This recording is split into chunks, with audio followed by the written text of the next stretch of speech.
Item 3, oath of allegiance or affirmation of a new senator. Item 4, confirmation of minutes.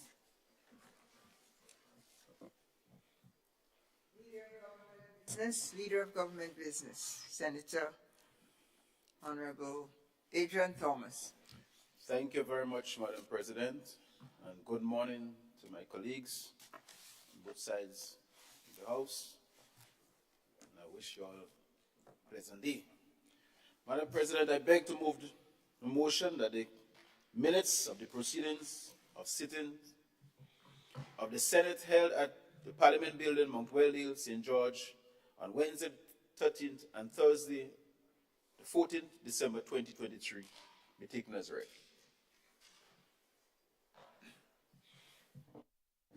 Honorable members, the motion is that the minutes of the proceedings of a sitting of the Senate held at the Parliament Building here at Mount Weldale, St. George's, on Wednesday the 13th and 14th of December 2023 be taken as read. All those in favor say aye. Opposed say nay. The ayes have it.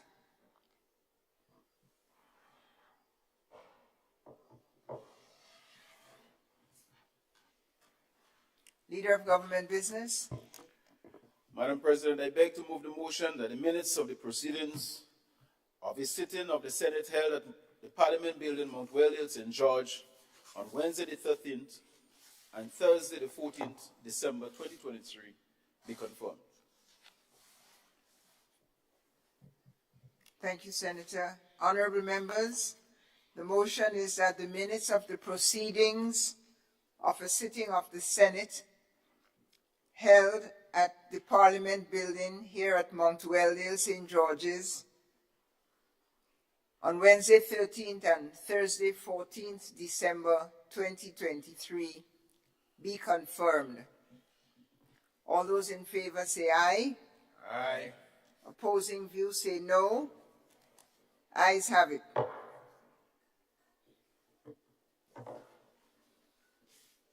Item 5, messages from the Governor General. Item 6, announcements by Madam President. Honorable members, a pleasant good morning. Please be advised, first of all, that the following senators are absent from today's sitting with excuses.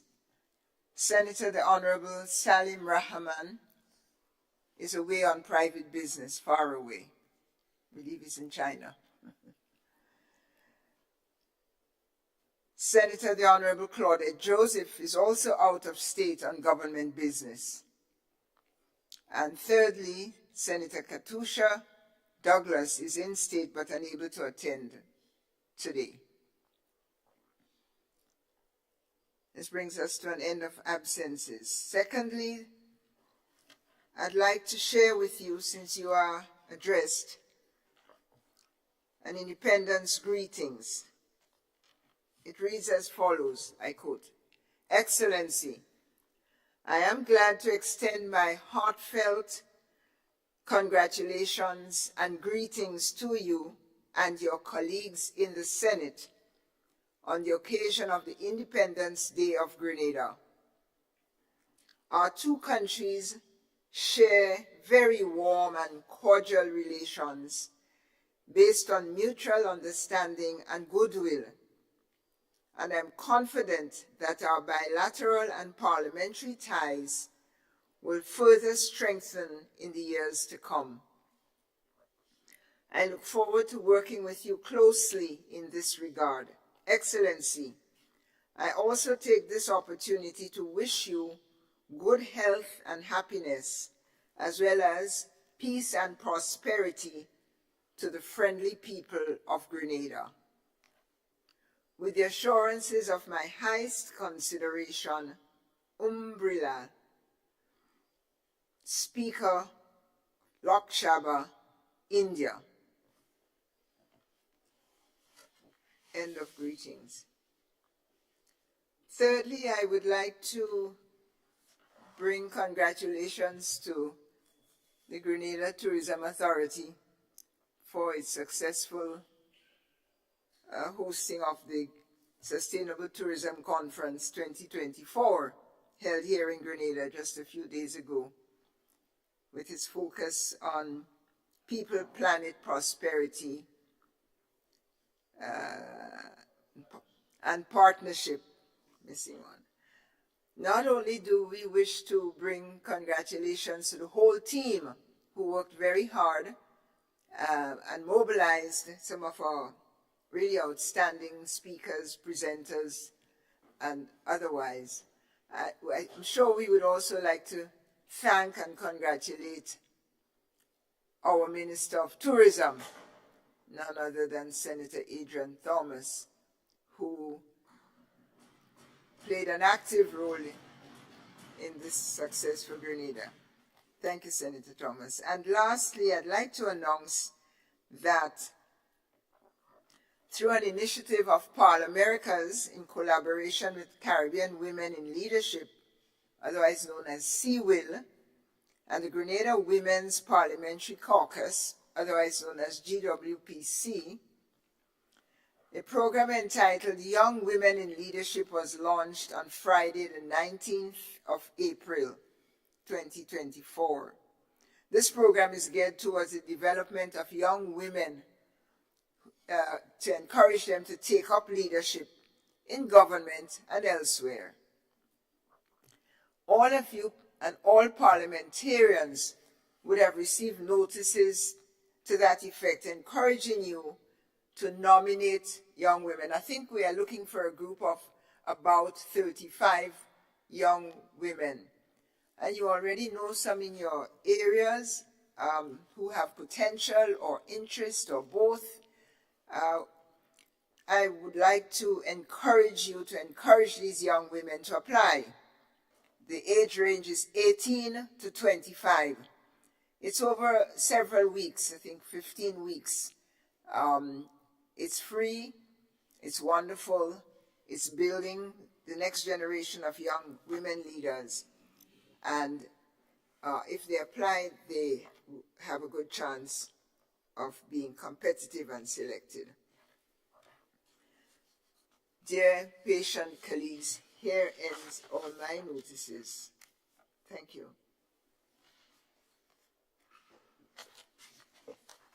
Item 7, ministerial statements.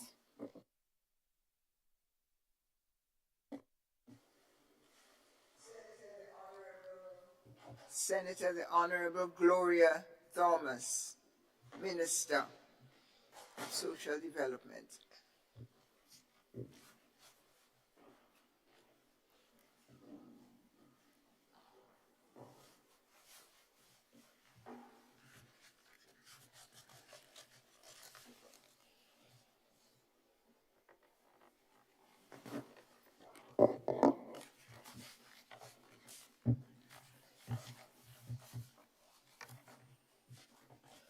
Thank you, Madam Chair. Madam President, good morning to all in this honorable house. Madam President, I rise to update this honorable house on some of the many activities that are taking place in the Ministry of Social and Community Development, Housing and Gender Affairs. This ministry is one of the most active ministries in governance of Grenada, as we provide a wide range of services and support for citizens. Madam President, the Ministry of Social and Community Development, Housing and Gender Affairs continues to make great strides in the holistic development and improvement in the lives of all Grenadians, especially the impoverished and the disadvantaged. I want to speak to the response to fire. In recent times, we had some fires devastating families on the island.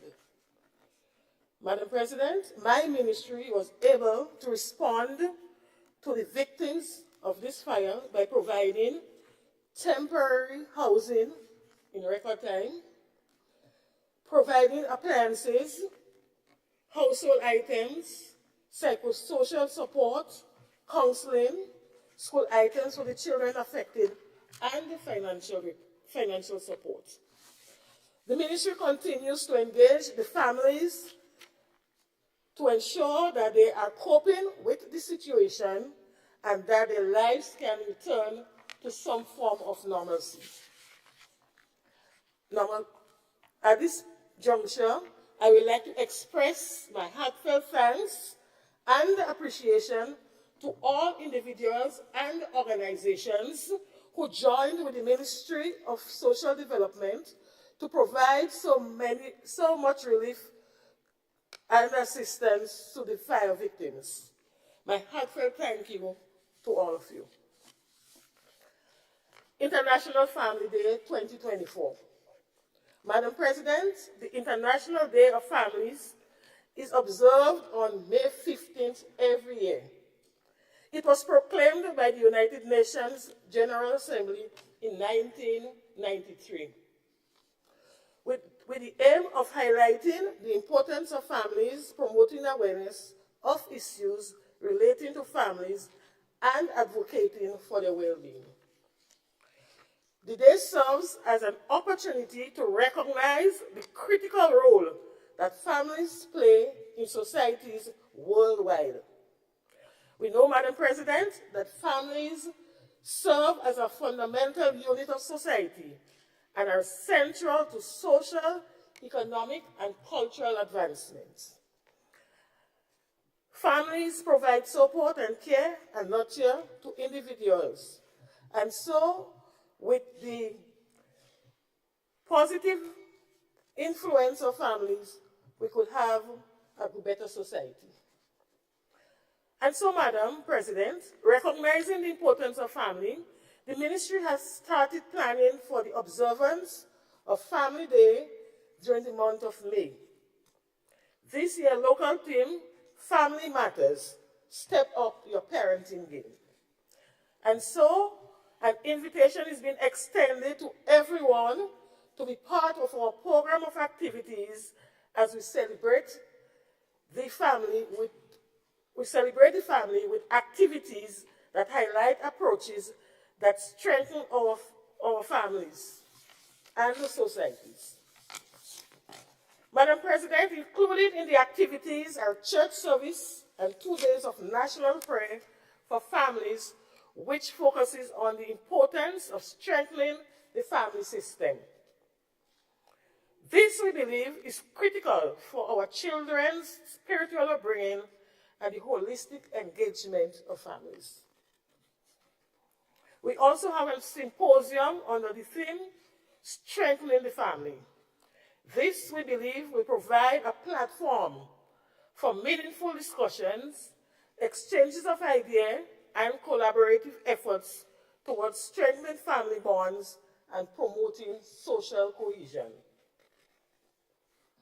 Madam President, we will also engage in National Community Family Information Session, which will focus on promoting collaboration and emphasizing the significance of the collective efforts toward creating safer families and communities.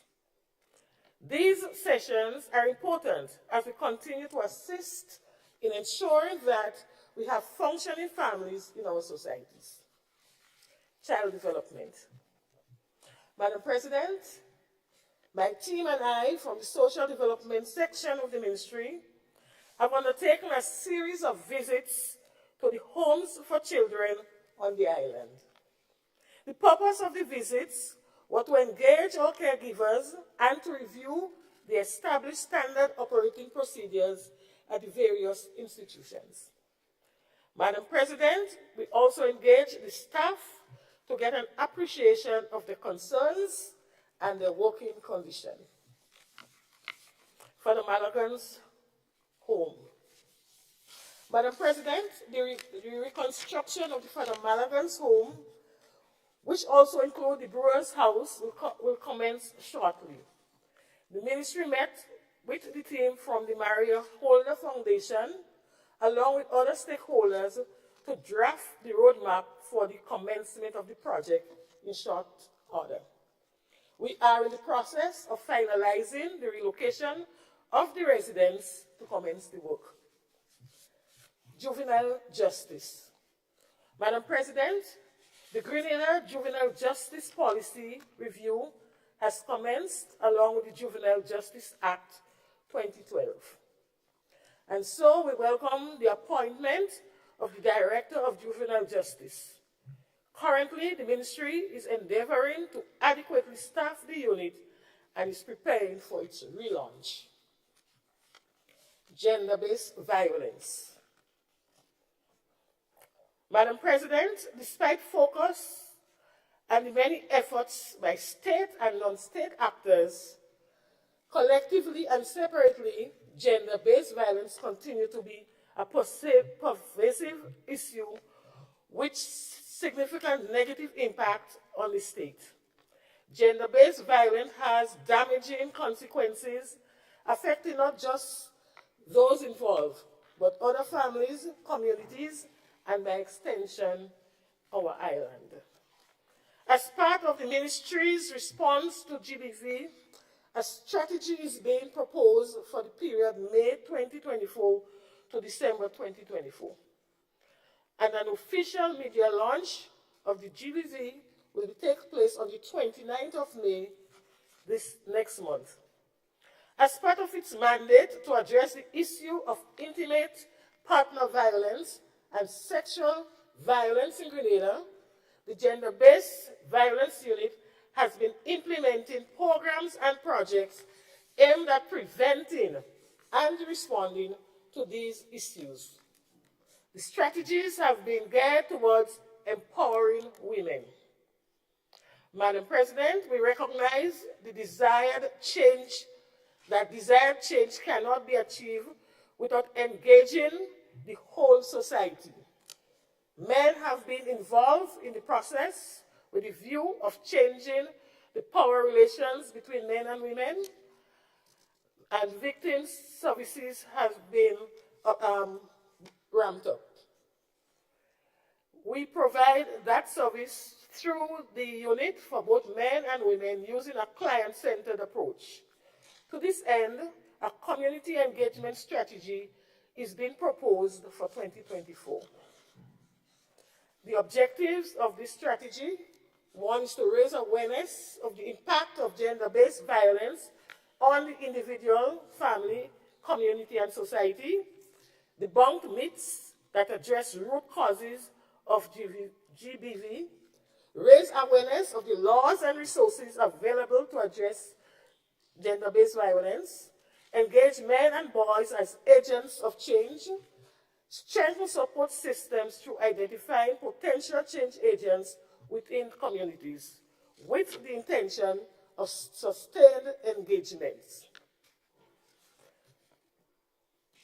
And our target group is the general population, inclusive of secondary school students.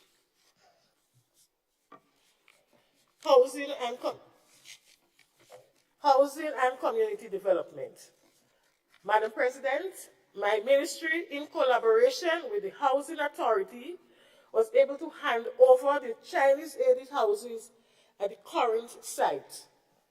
Many individuals are now proud homeowners of these units. The delay was due to the upgrading works on these units, where all the units were fitted with kitchen cupboards and closets to make them more convenient to live in. Our housing program continues, where citizens with low income are assisted with housing material to repair their homes at minimal cost. The Community Development Division activities are quite visible in every constituency on the island. There is a flurry of activities ongoing. This, Madam President, is improving the face of communities, providing skills and training to our young people, as well as income generating through jobs created. And so, Madam President, as a ministry, we continue to work with our people to provide meaningful engagement and to empower and lift them out of poverty, as we cannot continue to provide hands out, but a hands up so that they can take their lives into their hands and explore their own potential. Thank you, Madam President. I thank Senator Gloria Thomas, Minister of Social Development, for her ministerial statement. Thank you.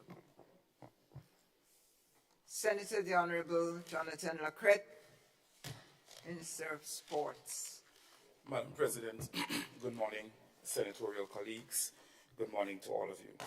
From a legislative perspective, Madam President, the Ministry of Youth and Sport very soon will be bringing to this Honorable House the National Youth and Student Council Bill 2024 so that we can, on a national level, re-engineer and revitalize the student council groups that once used to be functioning across our entire state of Grenada. Not only that, you want to be able to assist our youth in developing their leadership skills and to ensure that they are a part of the building the welfare of the communities that they live in. And student council groups at the secondary level and the primary level, they aid in that kind of objective. Additionally, also our national sports policy is currently under amendment, and as a result of that, the National Sports Secretariat, they have also been working very feverishly to ensure that the national parish councils are established. In fact, consultations across the state, including Carriacou and Petite Martinique, have completed. There are some minor adjustments that we have to make to the consultations, maybe just one or two more consultations with interest groups. And thereafter, I believe early May, we are going to be starting the elections for the national parish councils and the presidents who will sit over these parish councils and also form part of the national secretariat. We are excited about that because we believe that the policy drives the programmatic agenda of any sector. And if you have policies that are robust and very effective, most likely, or most often than not, you will also have program agendas that will be very effective as well. So from a legislative perspective, those are the two legislations that we will have coming today. This Honorable House, but as it relates to our internal policies, we are currently working on what we call an elite program policy or elite athletes program policy, simply because we recognize the need for our elite athletes, especially those who represent us ambassadorally on the international front when they have retired from their craft, that they be inducted into this program, paid, of course, and assist us at the grassroots level in building back some of the sporting disciplines that we currently don't have senior coaches for. Yes, and striving to provide senior coaches for these particular disciplines. We also, on our agenda, will be looking at a policy that speaks to the use and management of playing fields. We don't have that policy currently that we can use, and we recognize that with the inability to not use the national stadium from time to time because of its reconstruction, read the National Cricket Stadium, etc., we understood the importance over the past couple of weeks of community playing fields, because those are the playing fields, especially those that we categorize at the ministry as major playing fields, secondary as well as minor playing fields. We had a greater understanding as it relates to the role these playing fields play within the community, especially when your national facility is under reconstruction. So as a result of that, the plethora of requests for use of these major playing fields, whether it be for training in the afternoon, etc., it must be managed effectively, and as a result, we need a policy to manage the use of said playing fields so that we don't have to do all that unnecessary repairing thereafter. And finally, UNESCO, in one of its latest articles, spoke to the pervasive unemployment and underemployment of youth across the entire globe. And and how it is a growing concern for small island developing states, for first world countries on a whole, and how they grapple with, from a legislative and policy perspective, about youth unemployment and youth underemployment. And because we are a small island developing state, and like all our other counterparts across the entire Eastern Caribbean, we also do have issues with youth unemployment and underemployment. The ministry is not going to shrug from its responsibility for creating the avenue for our young people to be reskilled and upskilled, and also to gain the necessary expertise that they need so that they can be relevant and marketable on the job market. So as a result of that, on June 1st, 2024, we are going to have a job fair, and that job fair is going to feature a number of private sector, public sector, NGO organizations who have vacancies and they are willing to employ youth who come with their curriculum vitae, etc., and their references, etc. They can be employed on the spot or via phone call a few working days thereafter, once they are interviewed and they sign up based on their particular interests with that organization. So I think that the job fair is going to augur well for us. We are looking forward to having a number of our young people employed.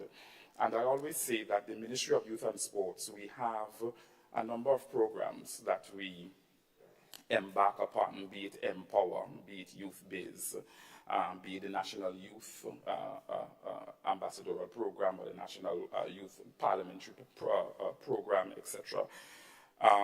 But my heart's desire, as I've shared with my team, is the young woman who may have dropped out in Form 2 due to pregnancy and raised a child and felt as though life dealt her a bad hand and could not find a job thereafter because she doesn't have the academic qualifications, or the young man who grew up in a domestic environment where his or her socio-economic environment was not the best, and as a result he had to start fishing and just made it a craft or a lifestyle in order for him to survive. And those are the kind and type of young persons that I said to my team that I want us to be able to craft some kind of program for us to be able to reach, because it's good to reach the youth coming out of TAMCC. It's good to be able to reach the youth coming out of St. George's University or UWI. Yeah, and we do have programs to meet them here and to meet them here. But my heart is the young men and young women who lie at the bottom of the pyramid, who feel as though, as one would say to me, politicians in studying ghetto youth. You understand? So as a result of that, we are in the process of partnering with a regional organization so that they can assist us in putting together a program that can help us reach youth at that level.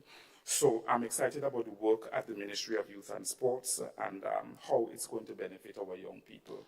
I am not ignorant of the fact that we may not be able to reach everybody, Madam President, but I believe that reaching a vast percentage of youth can definitely change the demographic of our youthful population. Thank you.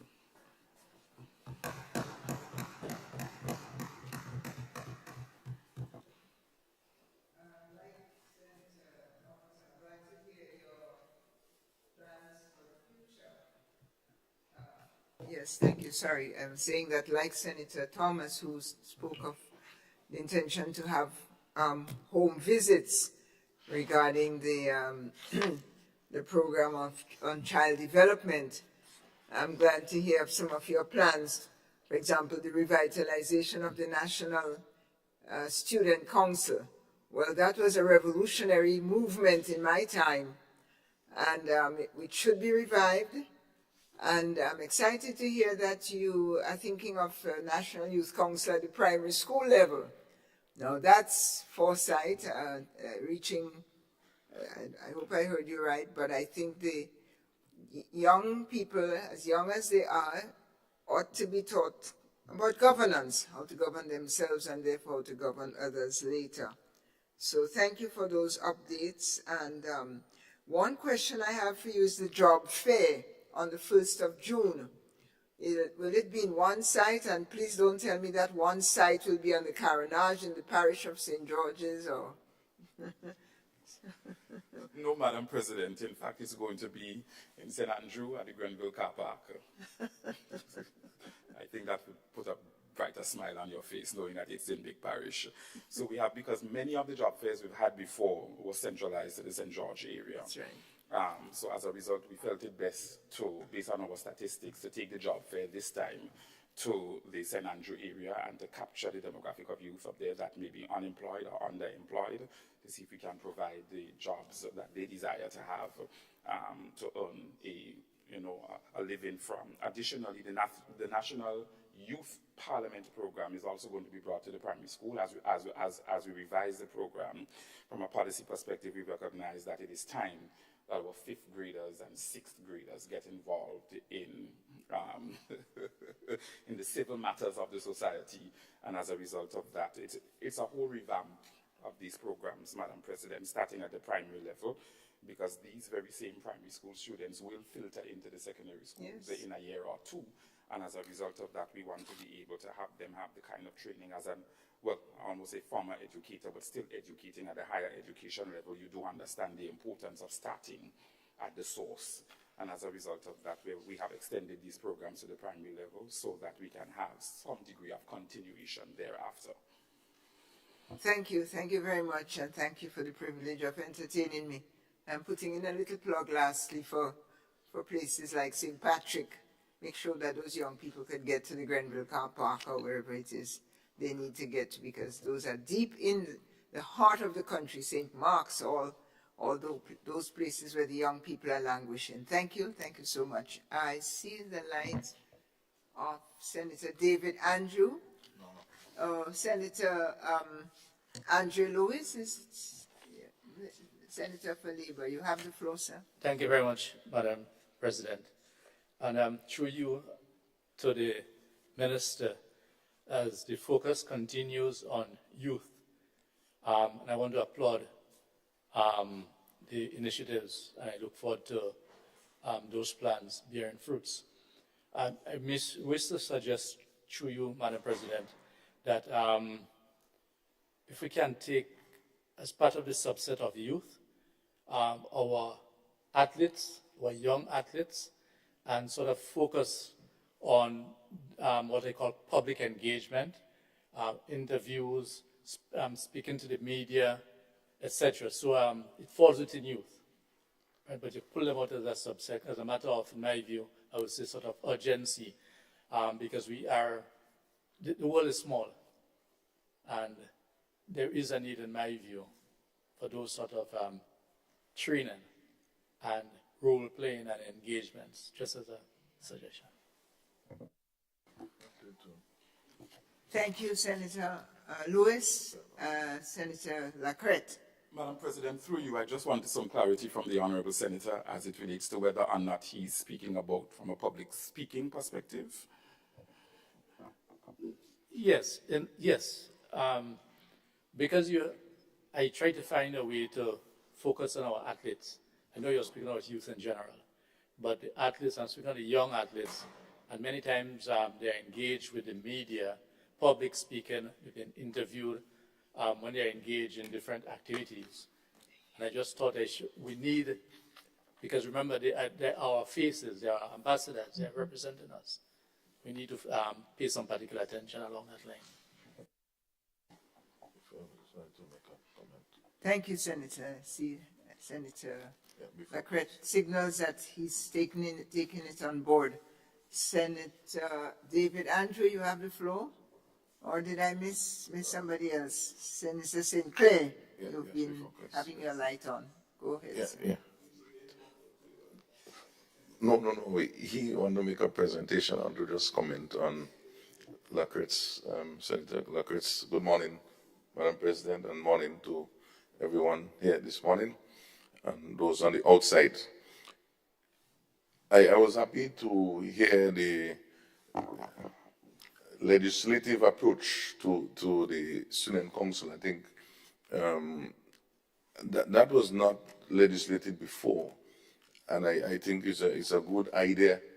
Of course, when we over-legislate, we also have to know to execute in line with those regulations. But I think it's a good idea. I think it's a way as you mentioned, Madam President, it builds the human body to understand all these issues with conflicts and leadership and all of those things will come out, you know. I recall in my days at school being the representative for my class on the school's body. So you had the executive at the school, but then each form had a representative. And so I recall being a representative at some time in my life in school. And so all of that helped to develop all of us. And so having it in this way is a good idea. We have to ensure, though, that we have this sort of budgetary support for these type of things because they would involve monies which sometimes can be very limited. So I trust that the senator have that in mind to support the implementation because it's a sort of, it's a public, it's a government issue. It's not a private sector issue unless the private sector is asked to contribute to some cause, which takes me, Madam President, not segueing too much, but it's something that we need to look at with our whole tax system and having it to be more progressive such that persons could have deductibles by, say, I would put $5 every month from your salaries towards the student counselor, $5 to, you know. So it helped to create those things, and then you have tax deductibles downstream for your contribution back, rather than government sometimes saying, oh, where we finding the money? So I think we have to look at those sort of innovation, as the FROC said, to reset moving forward. Thank you. Well, thank you to alert your colleagues of your legislative preparedness to work on reviving and transforming student council. And pardon me if I note that you've been representing long, you've been speaking a long time then. you started this speaking. It's a long time. Thank you, Senator Sinclair. I pass the floor to Senator David Andrew. You've requested the floor. Or before you, Senator Lacrette. Thank you, Madam President. I can see how the participation of the Honorable Senator has helped him in his deliberations, especially in this Honorable House. I just wanted to mention that upon entering the Ministry of Youth and Sports, I recognized that we had a national sports policy in train, of which after reviewing, I decided to make some amendments to the policy because we wanted to ensure that the language of the policy is sector related, that it remains relevant and on the cutting edge. If someone has to pick up the policy in 2030, that it's flexible enough for them to be able to take the policy up and still drive the agenda of sports. But I recognize that we did not have a national youth policy, and that troubled me because for me, the youth policy dovetails into the sports policy from a policy perspective. And as a result of that, based on what the Honorable Senator mentioned, and also Senator Andrew Lewis, some of those things as it relates to the training, reskilling, and upskilling of youth from a public speaking perspective will be a part of the national youth policy. So we have engaged WIRI, and WIRI is an organization that is involved in youth inclusion and resilience and empowerment, to come up with a draft for us policy as it relates to what our youth policy should look like in Grenada. Of course, we have to furnish them with the preliminary information and data that they're going to need as to where we want to see youth development and youth empowerment in the next 10 to 15 years. And they have ensured us that by July of this year, we're going to have a first draft. And with that first draft, we can now have national consultations with youth as it relates to what's in the draft, as well as what are some of the amendments they would like us to make and include. Bearing in mind, Madam President, youth empowerment and youth development is not a sector. It's not one organization or one institution, and that is why we're having the job fair, because we need the private sector on board, we need NGOs on board, because government will not be able to provide the kind and type of employment for all young persons across the entire state. So I just felt the need to just mention that a national youth policy is coming on board soon. By the end of the year, we're hoping to have it, and so that we can have that policy speak to a very strong and robust policy and program agenda for youth throughout the state. Thank you, Senator. Senator Quince Britton, the young man from the West. Honorable Senator, you have the floor. Good morning, Madam President, and morning, colleagues. I stand here today with a deep sense of honor and gratitude to speak within the Ministry of Tourism, Culture, and the Creative Economy. Primarily with culture, I'll just give you a little update as to what has been happening. We continue our engagement with the different stakeholders as it relates to culture, stakeholders like the Grenada Cultural Foundation, the museum, Spice Mass, and other stakeholders as it relates to anything regarding culture, the different parish committees and so on that put on festival events, and we continue to support. As a matter of fact, in recent time, we took the decision, well, as part of this year's budget, to double the subvention or support that we give to the festival committees, given we know that it will be challenging and so on. Because it had remained the same for decades. So we decided to double or give more support, additional support to the festival committees. And on that note, let me congratulate, and most recently, my hometown, where I'm from, St. Mark. Let me congratulate the festival committee there, the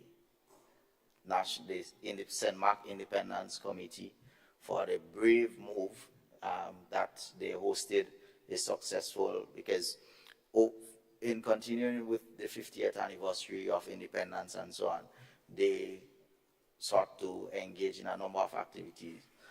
One that stood out the most is recognizing the contributions of many who has laid the foundation or played a pivotal role towards the development of St. Mark. So they did it in a twofold event where they recognized persons within the parish in the Independence Parish Award. And one of the historical thing that happened last Saturday, where they recognized there's an area in Victoria always known as Hero Square. And everyone keep asking, well, who are the heroes behind it? So we sought to, when I say we as I said, Markian, and we sought to, give some value to that by nominating persons. We asked the community to get involved and nominate persons who they consider to be a hero. Part of the criteria was that you have to be make a contribution consistently for 15 years, at least 15 years.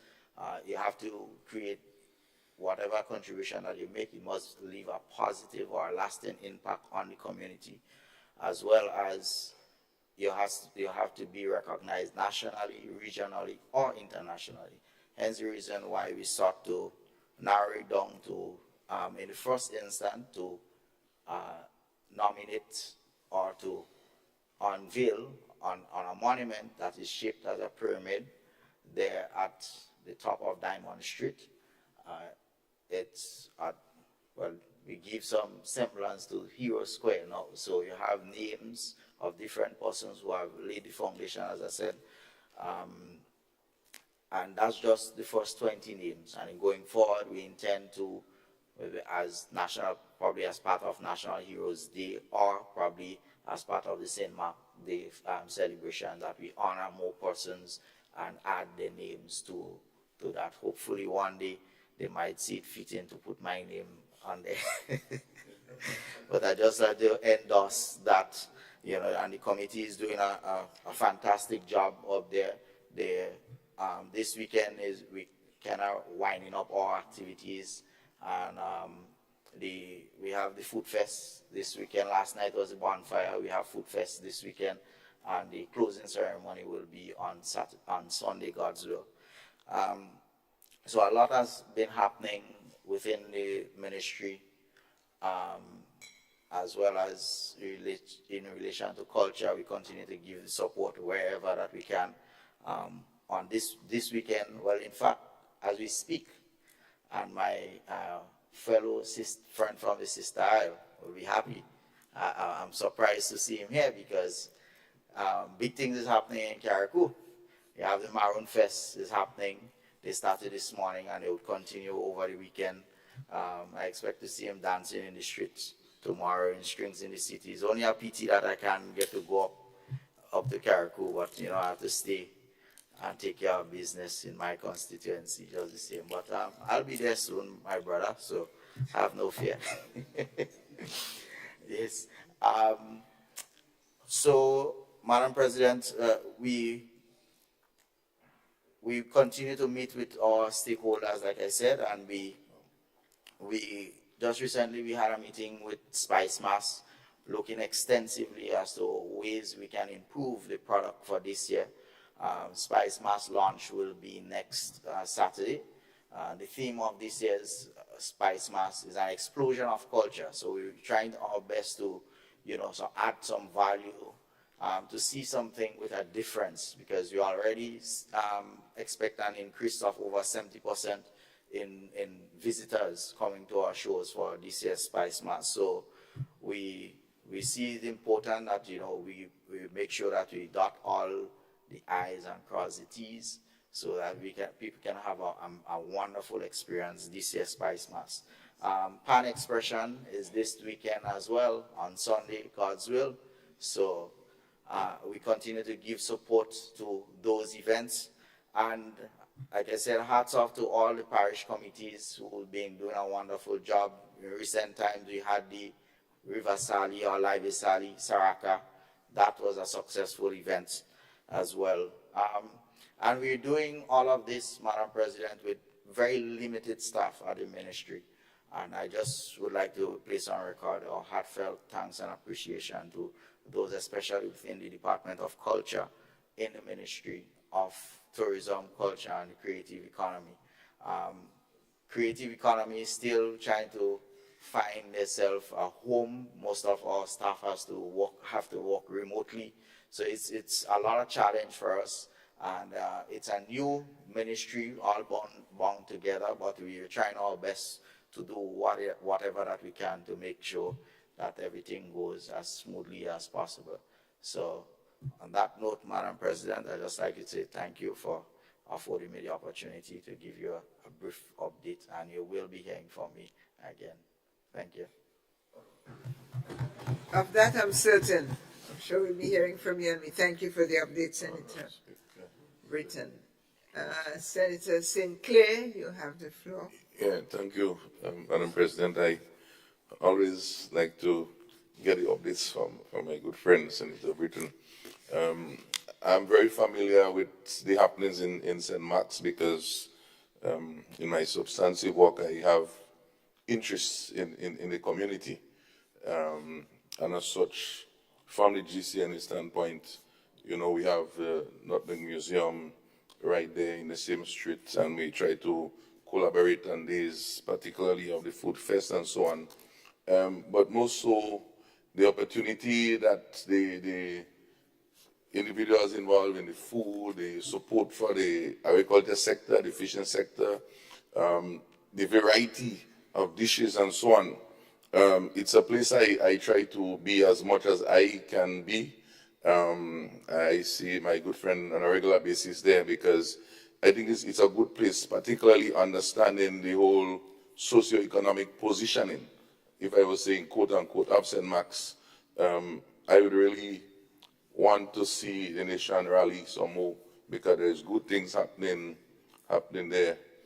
I didn't hear my good friend mention on the eastern side because in Maki, Subi is actually, there is an initiative every last Saturday, I think. It's kind of maybe conflicting with the time. It's something that the two organizations may want to discuss when they look at a seafood fest, which is taking up very good momentum. And coming from the east, I think it's something that we would want to invite you over to take a look at and see what sort of collaboration and support these folks in this area can be given also. Thank you. For, Senator Britton, you'd like to respond? Thank you, Madam President. Through you, I accept the invitation, and tomorrow, God's will, I'll try my best and be there. But I know, as you say, born out tent, first price had to stay home. So from there, I will go back home. So I'll visit. I've heard about it, and as the goodly senator mentioned, it has been picking up some momentum. So tomorrow, I am yearning for that experience to see what it is like. Also, Madam President, through you, I would just like to thank the Honorable Senator and his team at the GCNA. They continue to add flavor to the product, the tourism product that we offer in St. Mark, as well as the culture, because the food as well is part of our culture. And last evening at the bonfire event that we had in St. Mark, in Victoria in particular, GCNA sponsored for the first time an activity as part of our component, as part of the activity that was happening there, where they had a nutmeg cracking competition. And we had 3 participants. So GCNA sponsored, they got the nutmegs and so on. So you had a quantity of nutmeg, and the person who cracks the most nutmeg from the quantity, they emerge the winner. So I just like to, through you, Madam President, give the Honorable Senator his appreciation, and we look forward to more support and so on from his company, GCNA. So thank you very much. All right. Thank you. I'm excited about this West Coast, East Coast Carriacou nexus and collaboration that will obviously bring fruits to the region. I see the Minister of Tourism smiling. They're doing your work on the ground, Senator. There is no other ministerial statements.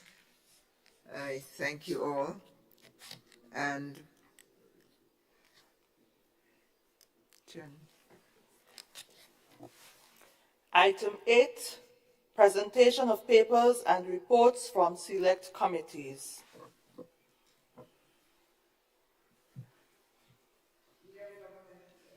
Leader of Government Business in the Senate, Senator Adrian Thomas. Thank you very much, Madam President. I rise to present the following papers and reports from selected committees. Number 1, Grenada Council for Technical and Vocational Education, National Training Agency, Annual Report 2022. Number 2, Fiscal Resilience Oversight Committee 2023 Annual Report. Number 4, Fiscal Resilience Oversight Committee 2023 Annual Report at a glance. And number 4, Fiscal Resilience Oversight Committee Annex to 2023 Annual Report.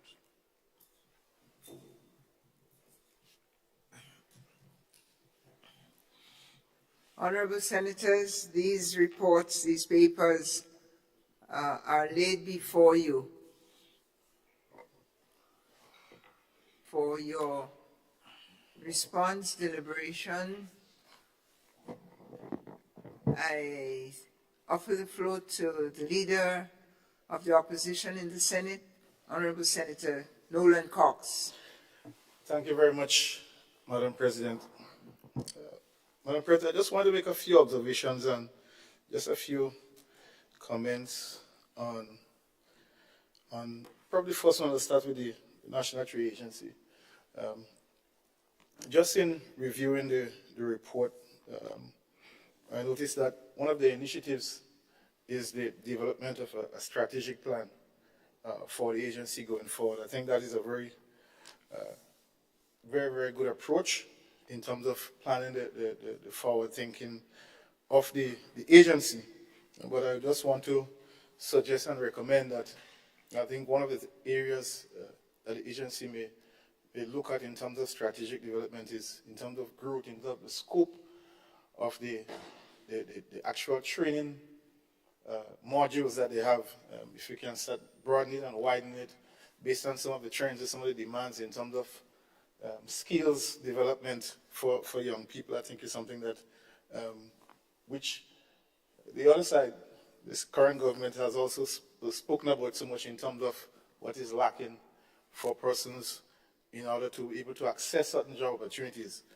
So in terms of skills development, I think it's a great opportunity for the NTA to expand in that area and to grow, even with not just having more, but maybe at a higher level so that persons can be able to access jobs outside the country as well.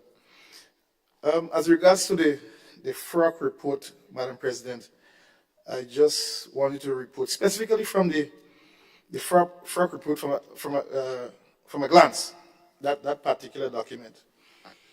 And specifically on page 6, I think it's important to highlight that, and it speaks to the changes, the amendments that were made to some of the fiscal parameters in terms of how we move forward. And 3 of those I just wanted to highlight. One, the annual wage bill in relationship to GDP. It was 9% of GDP, nominal GDP. Now that has moved, the amendment has moved it to 13%. I'll make a comment after speak to the other 2 areas.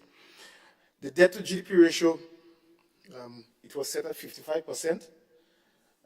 The amendment moved it to 60% with a target date of 2035 to arrive at 60% in 2035. The primary surplus balance to GDP, initially it was pegged at 3.5%, and the amendment moved it to 1.5%. Madam President, I'm just highlighting this to show that the measures, the amendment, basically easing the fiscal measures is an ease for government.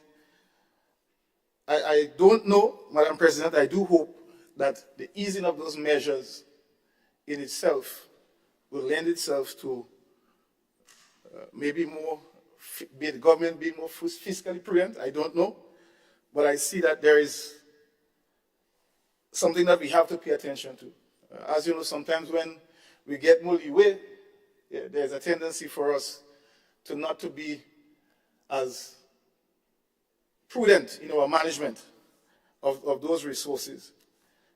And I see this on the backdrop that in terms of the outlook for economic outlook, in terms of economic growth, we see growth taking place, but also at a lower percentage rate. So for 2024, I think it's going to be like 3.6%. It is projected to be 3.1 for 2025. Albeit those figures may change if the country do perform better. But I'm saying this on the backdrop that we have made amendments to ease those measures at a time when we believe that we can feel and see that there is slow economic activity. So I'm just raising this awareness for government to pay attention to this. While government do have the prerogative, we can always change those measures. We can reverse them to make it tighter for us to be prudent. But I think it is just something worth noting that those previous measures that we had was able to help us to get out of a serious economic situation. So it says something about those measures. We were almost at the 55% to debt to GDP ratio just before COVID. So it shows that those measures were working. I'm not certain, or I can't recall what are some of the recommendations or justification for easing those measures. But I just raise them for what it's worth. Madam President, I think it's important to highlight that. Because while sometimes we don't pay attention to them, they play a critical role in how the country performs and how we manage those financial resources. So I just wanted to highlight those two things, which I picked up from the report. While there are other important things, positive things happen in terms of revenue. There was some revenue increase. I believe it is important to highlight those critical measures, those benchmarks for which we measure the country performance and management of the resources. So thank you very much. I thank Senator Cox for those observations and the whole question of economic sustainability, starting with debt sustainability, economic performance, and the policy measures that accompany those. Thank you for your observations. I offer the floor to Senator Andre Lewis, Minister for Labor. Thank you. Senator for Labor. Well, what am I to say? What am I to say? Madam President, in relation to the FROC report and the continuous reporting and the amendment especially to the wages bill relative to GDP, Labour wishes to place on record again that this is a continued legislating of free collective bargaining. Because when you legislate what wages should be relative to GDP, rather than discussing those things around the bargaining table, it creates a potential for industrial unrest. There is no doubt that the FROC had recommended that in the past that this ratio be increased. It is quite possible that the current administration, in looking to potentially ease some of the industrial problems that we had, plaguing us for about 6 continuous years. I'm not saying that may have caused this current administration to come into office. I'm not saying that, right? But we all know the challenges that we have. So I'm just placing on record that we have demonstrated over all the years, without these legislative restrictions, even when we took no increases for a number of years. And my good colleagues, most on the other side, themselves were part of those discussions when they were on our side, not in terms of the opposition, but I'm speaking of Labour. And therefore, they are aware of our high level of responsibility to the country. This will continue to act as a potential contributor to industrial problems. So Labour is recording once again that we have demonstrated that there is no need for these restrictions. As a matter of fact, this came in during what we call the Structural Adjustment Program, 2014 to 2016, and the government side has been accusing the past administration, when they were in opposition, of maintaining most of the restrictions that came in during the 2014 to 2016 period, which exists up to today. So I'm placing on record that the current administration, through you, can demonstrate that it sees us as a responsible partner and remove those restrictions, and that we can continue to negotiate around the table and reach solutions that is in the interest of the workers and the country. That's my bit on this matter. Thank you, Senator Lewis. I'm sure the other side has heard you. Senator Sinclair. Thank you once again, Madam President. I rise to make some comments on these 2 reports. The first thing I want to do as we read through is to commend the both teams, the training agency, of course, and the FROC for having those reports ably prepared and submitted such that we can deliberate, be better informed, and not only us, but these are public documents. So for the public listening, they are not documents for myself or Senator Queens to have in his back pocket or in a bag hiding. These are public documents that they can read and deliberate. Go to the MPs, go to the ministries, go to the different senators, etc., and agitate accordingly. because those are reports of activities, and it also gives us good information for planning. Also, someone want to know, well, what the daughter, the son they want to be in the future, what the training opportunities. So I just put this as a cover note. But I must say, I looked at the report, and particularly as it relates to agriculture, fishing, agro-processing subsector, we are seeing the National Vocational Certificate, the CARICOM certificate, so persons have these opportunities to become certified in those areas locally. And I know how this works. Sometimes you can use what they call experience on the job, prior learning skills, and those can be assessed. And in such way, we can able to access jobs and so on. So in connection to that earlier dialogue by our good friend, Senator Lacrette, in this job fair connect, it might be also good to have a linkage with the folks there, such that even the skill sets that they can be certified for, persons seeking jobs can know they can easily connect and get that CVQ or NVQ and be well placed. So that is in that space. In terms of the FROC, if I may make a connection one time, when you look in the FROC and you look at the whole issues of the work permits that were issued within the period, you know, I don't want to go and recite all of those numbers, but it's something close to 200 with construction and another 100 and something in the way of hotel and the hotel sector imported into the country. And I wonder what special skills does these individuals have that we in Grenada don't have or cannot develop. And so as we try to develop, we must look at that. Not that you don't need other persons from other countries, not necessarily for the skill, because sometimes we both have the same skills, but they may have certain little technique, certain experience, certain culture they can share. So it's very important to have those cross-cultural connection. So I try to say that there is opportunities there. In a broad space, in terms of the FROC, it's interesting, Madam President, and I was maybe kind of shocked too, when I look at some of the recommendation in the summary report, if I just get the name right, so just for the records, 1 sec, that would be the FROC report at a glance, that one.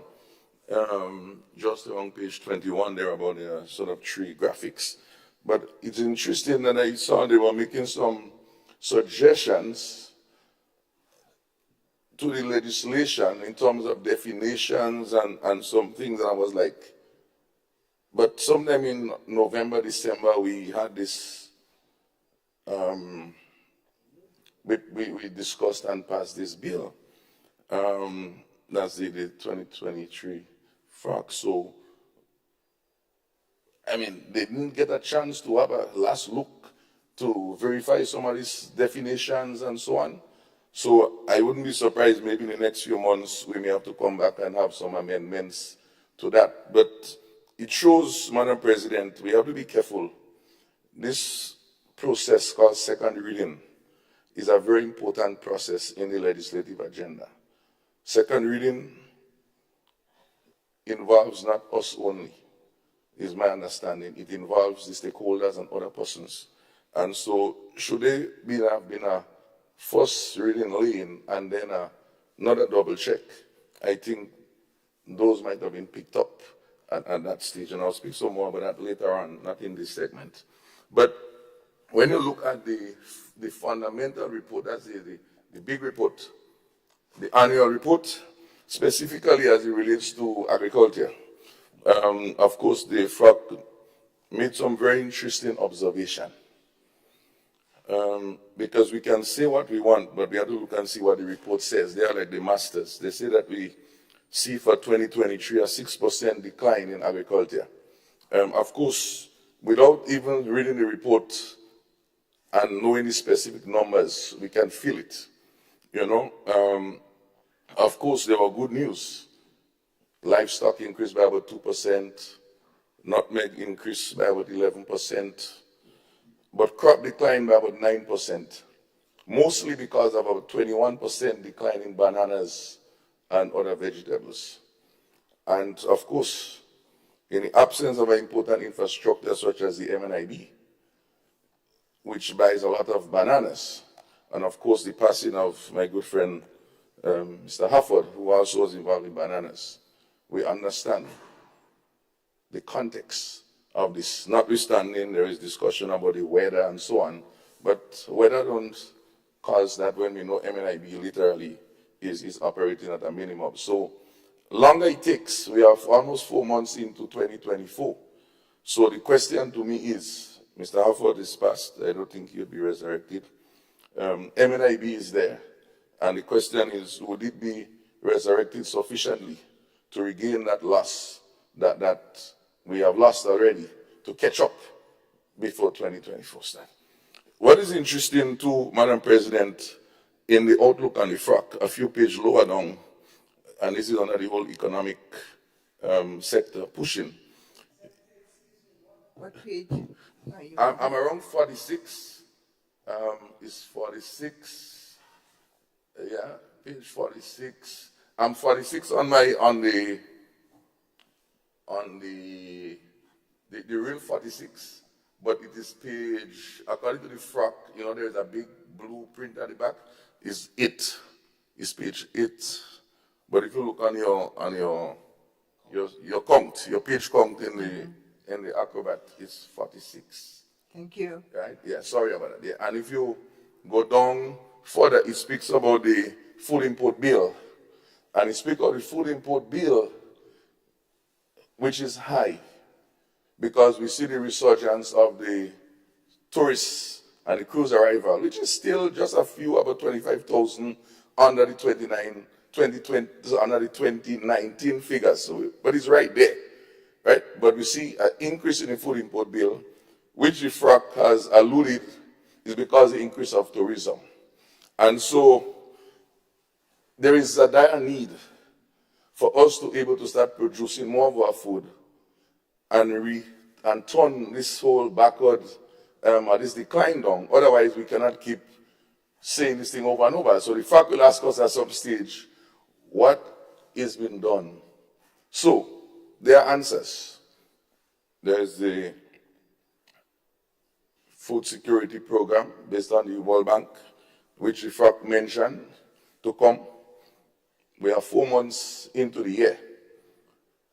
I'm not too sure exactly where we are, because the best of my knowledge, we are still at the same position we were last year. So there is a lot to be done,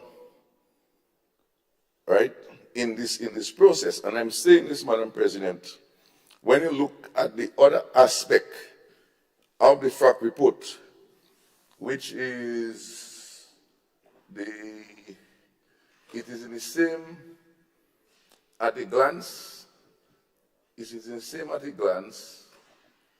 No, not in a glance. The other one that speaks about the annex, and it speaks about the various pillars, and it speaks about the human capital section that need to be developed to execute those things. Then I get worried, knowing and understanding the limited human capacity in the Ministry of Agriculture at this stage. So I raise this to say that this is an alarm that needs to be put in context so as to catch up before the next tourist season catch us. Even from August, we have our visitors and so on coming here. So that is that context. And the last point I want to make, Madam President, on that is that if we go back to the same page 21 with the recommendation at a glance, one of the recommendations there speak about increasing the linkages between sectors. In fact, they speak about linkages in the main report between culture, between the creative arts, and tourism. And then it went down to the last sentence on the same page 46, 47, somewhere there, that we need to have a greater linkage with agriculture. And this has been something that has been called for over and over from since I didn't even know myself. And they say, well, you know, they are working together. But at this stage, Madam President, I want to make 2 points as I close. One, Grenada is yet to have an agritourism policy. An agritourism policy which is going to create a framework for that linkage to take place. I hear we want to have legislation for student council. It's good.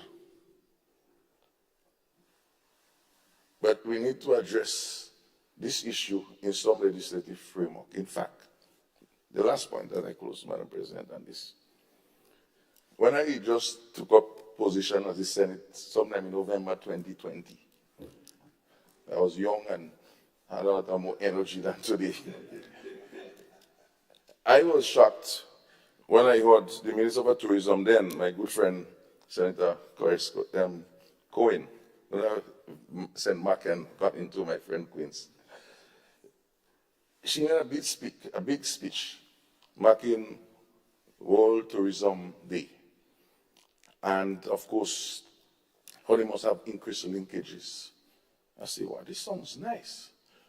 So then I went to the legislation for the Tourism Board, Tourism Authority, as it is called. And then I look and see who makes it up, what is the regulation says. And nowhere was there any accommodation for fishers or agriculture sector having an interest representation at the table. And most people say, well, what, are you making so much noise? Why you want to be there? So I immediately, spoke to I would recall, I had a press release actually pertaining to that matter. I had calls from all over the region saying, well, you all don't have that? I say, well, we have to. And I was informed a few days ago.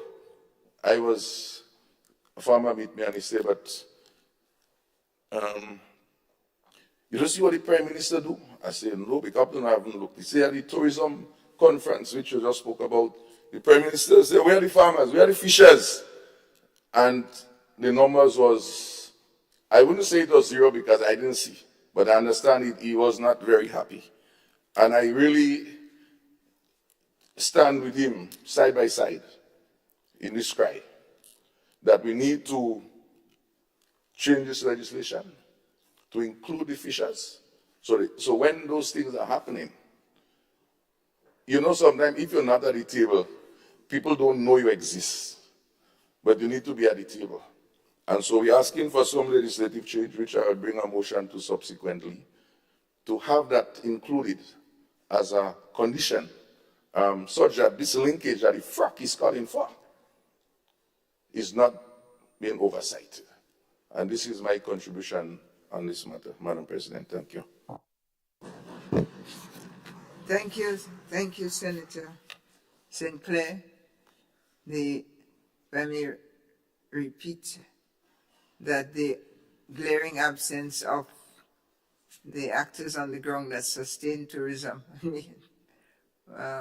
was noted by all, led by the Prime Minister, who was so correct.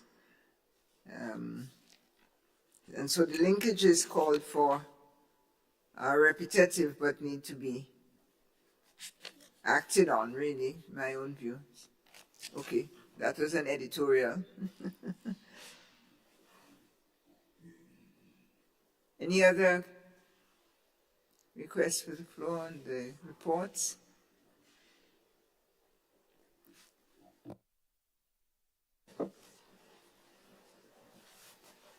Item 9, petitions. Item 10, government notices. Item 11, unofficial notices.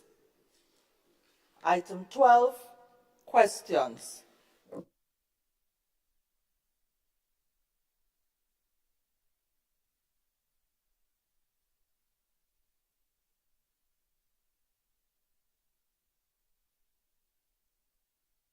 Senator Franklin has stepped out of the room. Leader of Government Business. Madam President, I don't know if it's prudent that we await to present the question again before speaking, but if it doesn't, if they can go right ahead.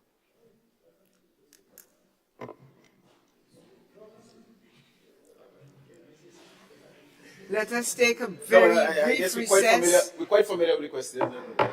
So, We'll take a very brief recess pending the return of Senator. okay, Madam President, I submit. Thanks.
Senator Franklin, you have the floor. Thank you very much, Madam President. Madam President, I rise to pose question 3, the only unanswered question on the other paper, to the Leader of Government Business. And the question reads as follows. At the sitting of the Senate on June 6, 2023, the Minister for Health stated, so at this particular point in time, we did receive a stock of pharmaceuticals last week, I believe, and we have since distributed that to our general hospital and also subsidiary institutions, and we trust that things are going to be much smoother moving forward, unquote. Therefore, will the Minister for Health, or in this case, the Leader of Government Business, inform the Honourable House how many containers landed in Grenada with medicine and medical supplies procured by the government, what were the landing dates of the containers, what were the clearance dates of the containers, what medicine and medical supplies were procured, when were the medicine and medical supplies distributed to the hospital and subsidiary institutions, what was the cost of procuring the medication and medical supplies, how much money was owed to the OECS PPS, the OECS Pharmaceutical Procurement Service, how much money has been paid to the OECS PPS, the OECS Pharmaceutical Service, to date. Thank you, Madam President. Thank you, Senator Franklin. The floor is offered to the Leader of Government Business. Thank you very much, Madam President. Madam President, it is with much regret that I have to inform this Honourable House that we made all effort to get this information ready and available to present to the House today. Unfortunately, we did not succeed. They are still putting the information together to answer the 8 questions that have been placed here, or 8 parts of the question that have been placed here. So I really and truly want to sincerely apologize to Senator Franklin for not being able to provide him with that information as yet, but the Ministry of Health is working on it. I had communication with them as early as this morning, late as this morning, in regards to that, and I am really hoping that I'll be able to furnish the House with the information before the next sitting. Thank you, Leader of Government Business, Senator Franklin. Well, Madam President, this item does not allow for a debate, so I would not engage in a back and forth. But again, I see that the government side has not taken your recommendation, which was given last year, into consideration, and no answer, not even one answer, could be given at this time. Madam President, in my view, that is a clear indication of inefficiency, and I would again respond accordingly in the adjournment. Thank you, Madam President. I thank you, Senator Franklin. Senator Sinclair. Thank you, Madam President. I rise under this section to maybe say it's a clarification and expression, because I know I have a question pertaining to the impounding site. I know Leader of Government Business would have said that there are no impounding site at the last sitting. Madam President, sir. Yeah, okay. Excuse me, interruption for... Yes, Madam President, point of order. I don't know if I have the wrong order paper here in regards to questions, but I'm not seeing any. Yeah, thank you. I could explain. The commitment was to provide the answer in writing. That was the last word of the Leader of the Government Business. So but just informing the House that just in case you may not have get the written part yet, that I do await the written words. That is all. Because he gave the verbal, but it's a written response. And he said in the last session that the writing would come later. So I'm just a reminder. Yeah. Thank you, Senator Sinclair.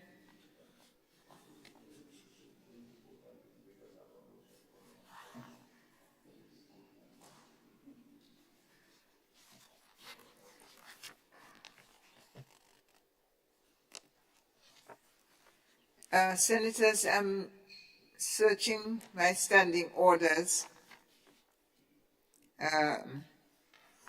for guidance on questions. And you veterans might guide me here. I believe that I am finding them very slowly. And I look for them in section 10 and 11 and so on, because I just want to make sure that we are all following the same set of guidelines as regards asking and answering. So let me close this section by saying that if you would look at your all parties, look at our standing orders and be guided by sections 16, which start on page 10 in the version that I use. Section 16, right up to section 19. I think we could be guided by that, and I will leave it at that. Thank you. Item 13, personal explanations. Item 14, motions. Item 15, bills.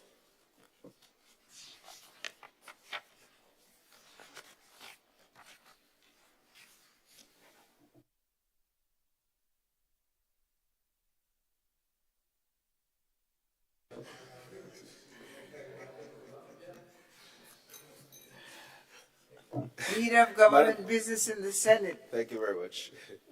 Madam President, I beg to introduce the first reading of a bill, the first reading of an act shortly entitled Electronic Communication Bill 2024.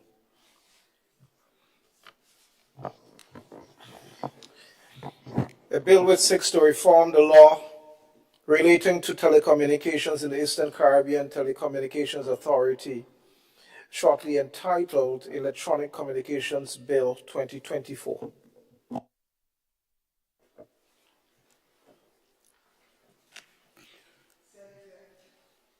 Senator Adrian Thomas.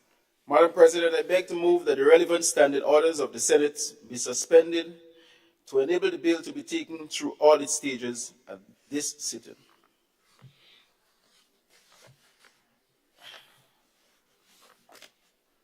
Honorable members, the question is that the relevant standing orders of the Senate be suspended to enable the bill to be taken through all its stages at this sitting. All those in favor say aye. Aye. All those opposed say nay. Senator St. Clair. Yes, Madam President, before you, and I'm not too sure the procedurally, but it's just a question and concern the extent of the bill, almost 200 pages, and the persons or stakeholders that can be so affected by this directly and indirectly. Because, I mean, if you've been following on the ground, my query is knowing that this also was laid about a month ago in the other place. Whilst we want to go through all the stages, it would be helpful maybe at the other section of maybe second reading, but I would be interested in knowing what level of consultation took place with this transformational bill, as the first 2 lines or 3 lines of the introduction of the bill says, before reaching here.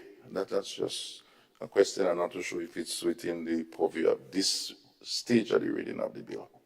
Thank you. Thank you, Senator St. Clair. Leader of Government Business.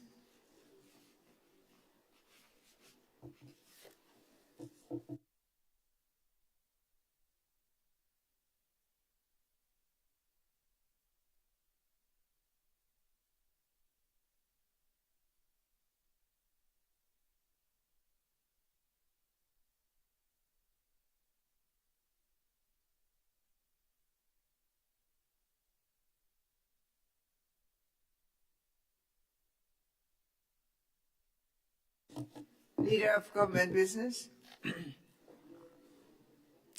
Is there a question?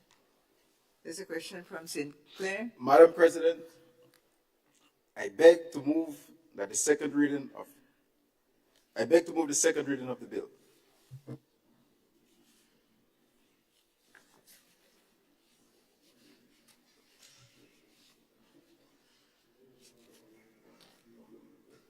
Senator. No, I'm not even thinking in my question, the first reading wasn't even voted on.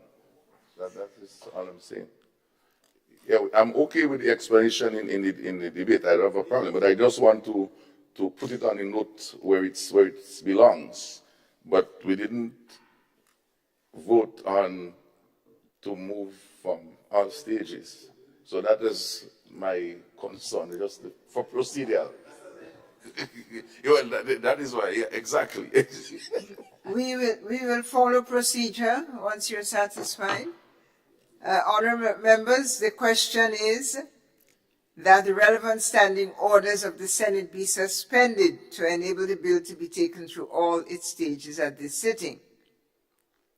All those who are of that opinion say aye. Of the contrary, say no. Ayes have it.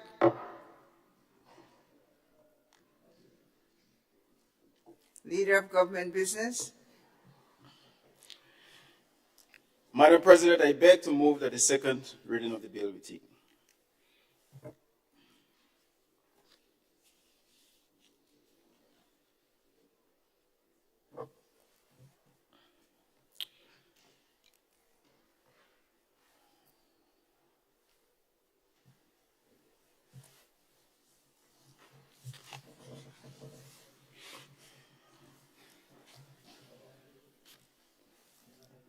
Yes, I put it aside. Don't worry, we'll get you. I ain't know.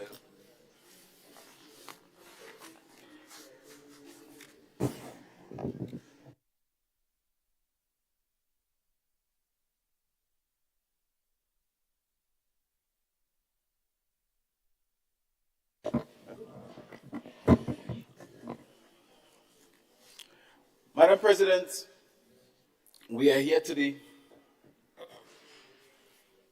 for this very important sitting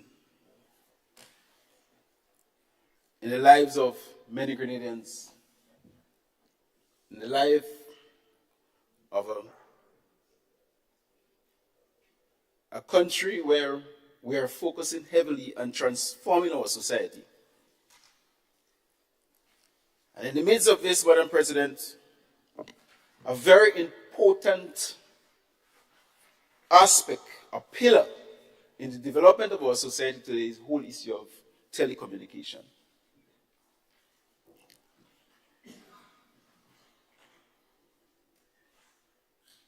Over the years, in the development of mankind, Madam President, telecommunication has become so important that today we live in a world where we cannot function without it. And if we thought that we had communication 20 years ago and it was important, let us fast track. Today, as we speak, telecommunication 10 years ago has improved maybe 10 times or 100 times more than it was 10 years ago. And therefore, we believe as a government that the time has come for we to transform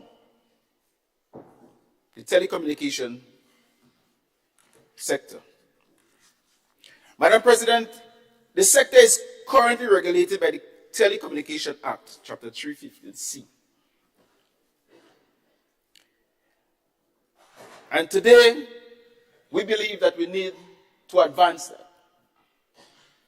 And hence the reason why Grenada has become a contracting party with other OECS members in advocating and being part of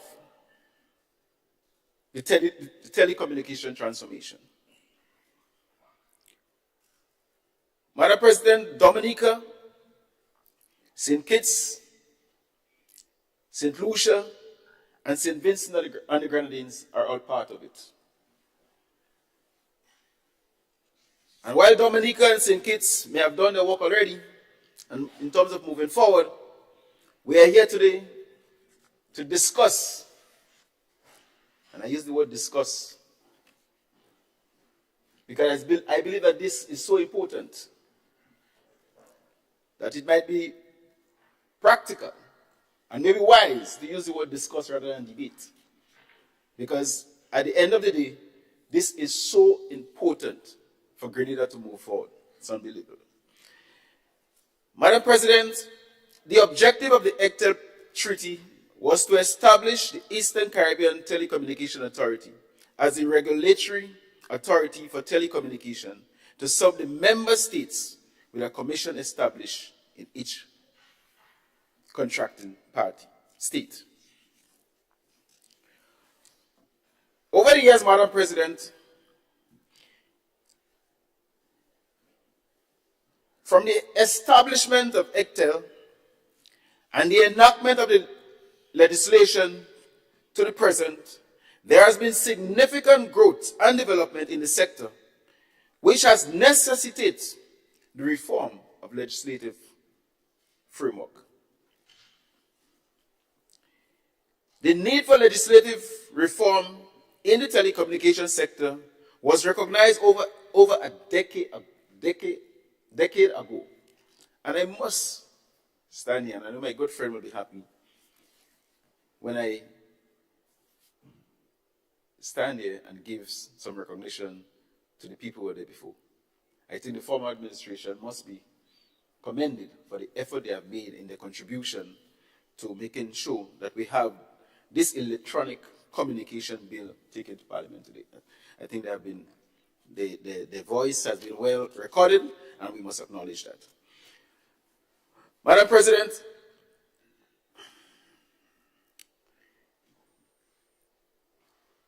the sector was recognized,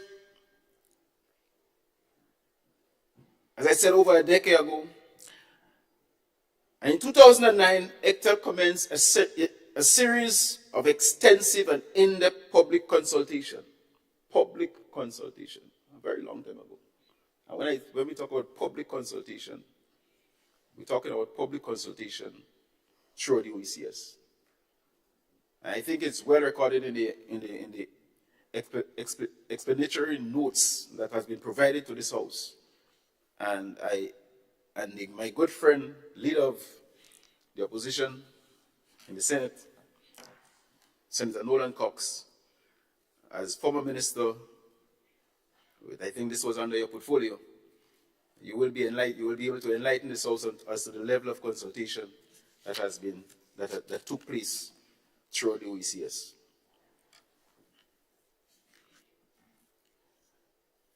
Madam President, the first step in the process was to prepare a protocol amending the ECTEL Treaty, which revised provisions of the treaty with the addition of new definitions and removal of old definitions, which are no longer required in order to prepare for the introduction of the Electronic Communication Bill. Madam President, this bill that we are going to present here today contains 157 clauses, which are divided into 14 parts and 3 schedules. And we're going to look at this bill part by part, Madam President. Part 1, which deals with the preliminaries, contains 5 clauses.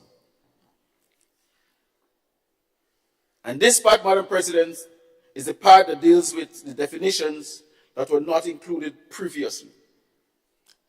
It is important that we redefine this subject matter. It is important that we put new definitions to suit the present time and conditions that we are living in. Part 2, Madam President,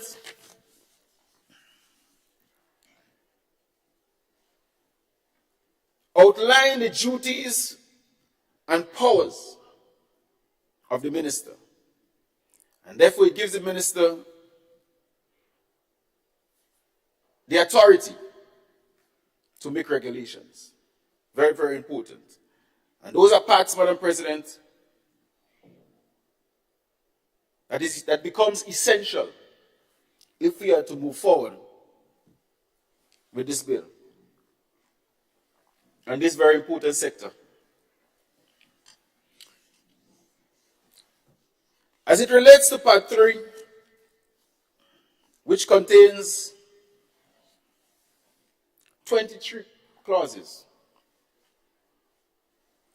and this is a very large part, Madam President, because it is the National Communication Regulatory Commission. And one of the areas under this part, Madam President, is the whole question of making the NTRC,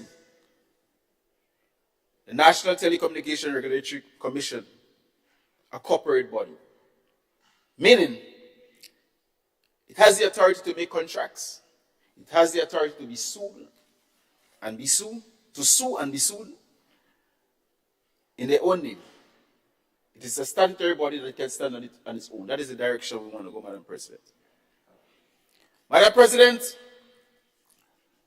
there you will find the areas of expertise that is required if you want to be a member on the commission, if you want to be a commissioner.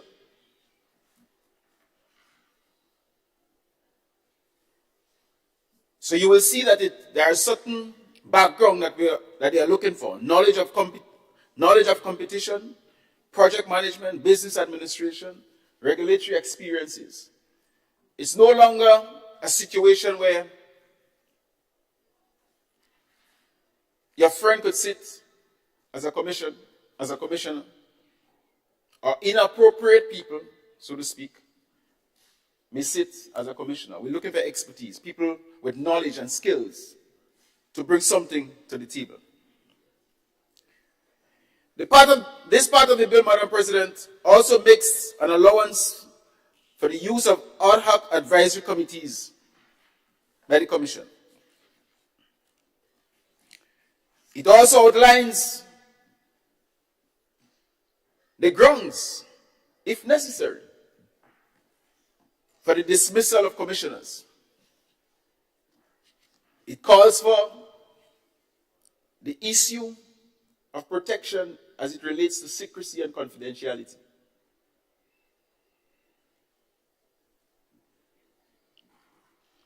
And it sets rules in relation to the submissions of budgets and work plans. That is the level of accountability that we are looking for under this new bill. Audits. It's a must. Conflict of interest. Sometimes it plagues our society, and it brings a lot of organizations into disrepute. There will be systems in place to ensure that the conflict of interest is being reduced significantly, to the extent that it becomes insignificant. But if you could eliminate it and eradicate it, that is the objective in terms of where the bill wants to go, Madam President. And also, a very important part of this, part 3, Madam President, it expands the scope of possible exemption from the Act to include, and I will outline here, exemption from licensing for health, public safety service, and for the first time, grant authority to the minister to exempt certain recognized entities like health and fire services. Madam President, I think part 3 says a lot, and I will encourage my colleagues to pay attention to the legislation as the law itself, the draft itself, it outlines some of we'll give you more details as we go forward. Madam President, part 4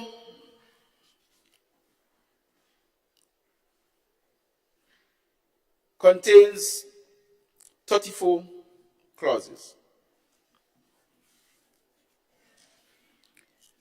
And it sets out quite clear and detailed procedures for the application, review, and grant of license, and removes this process from the regulation, incorporating them into the draft bill. Madam President, this part also increases the term of special license, which was 10 days and has been now moved to 21 days. And there's also a penalty aspect of it.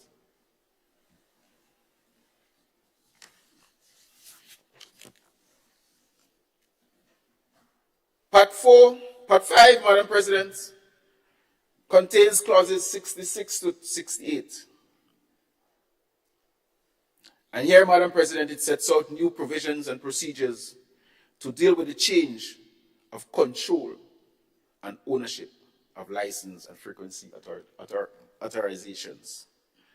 Madam President, we have witnessed in the Caribbean, in Grenada in particular, that Organizations change name overnight, file bankruptcy, all sort of excuses. And at the end of the day, when those things happen, the customers feel the weight. This part, Madam President, will put mechanisms in place to ensure that this does not happen in any ad hoc manner.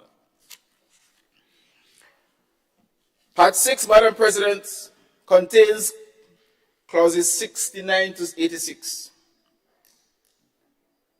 And it speaks to the whole question, Madam President, on the issue, emergence of vertical integrated service providers. Very important. And those service providers, Madam President, we go in a situation where they own everything. Every aspect of it, from top to bottom. This part includes clear provisions which will allow the NTRCs to determine when and how vertical integrated operators are to provide access to essential infrastructure, thereby eliminating bottlenecks and barriers to market entry, and thus enabling competition in the electronic communication markets. Here, Madam President, we want to guard against situations where a monopoly is being created, and sometimes our society is being held at ransom. This new bill will avoid that from happening.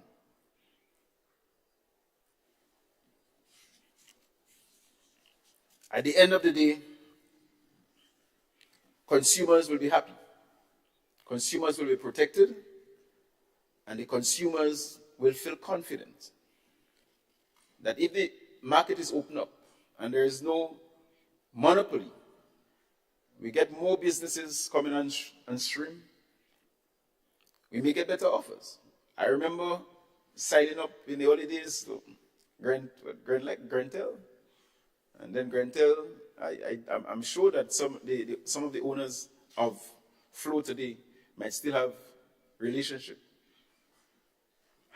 May have had a relationship with Grantel. Grantel was maybe Granada Telecommunication many years ago, many moons ago. So, Madam President, this part, part 6, will give the customers some comfort in regards to opening the market and allowing other companies to come in and offer services. Better services may follow with that because of the competition, but we do not want to have a situation where we have a monopoly developing in our society. Part 7, Madam President,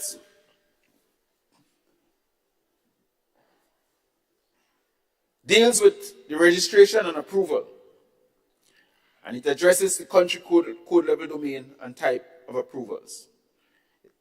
And clauses 87 to 88 will take care of that.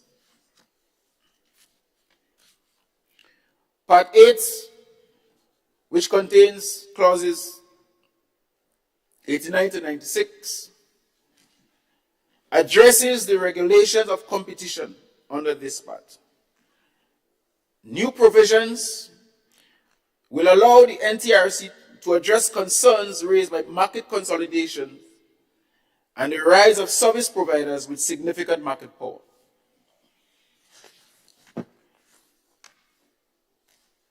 It also, Madam President, prohibits anti-competitive conduct, such as agreement between licenses and concerted practices, which have the objective or effect of restricting, preventing, or distorting competition within a contracting state. Madam President, Part 9, which contains clauses 97 to 106,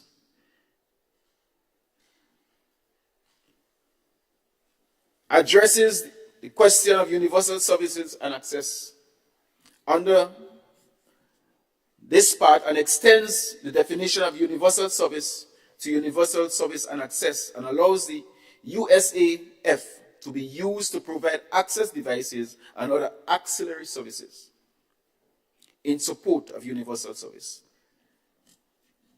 Part 10, Madam President, contains clauses 107 to 113, and it deals with offenses.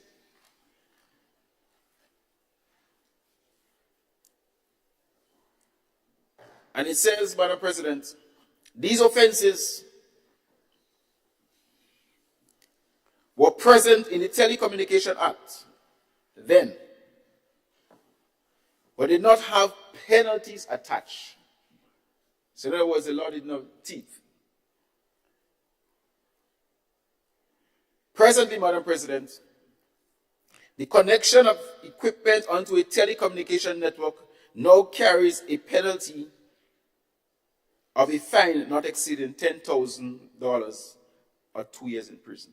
So there is a penalty attached to the offense.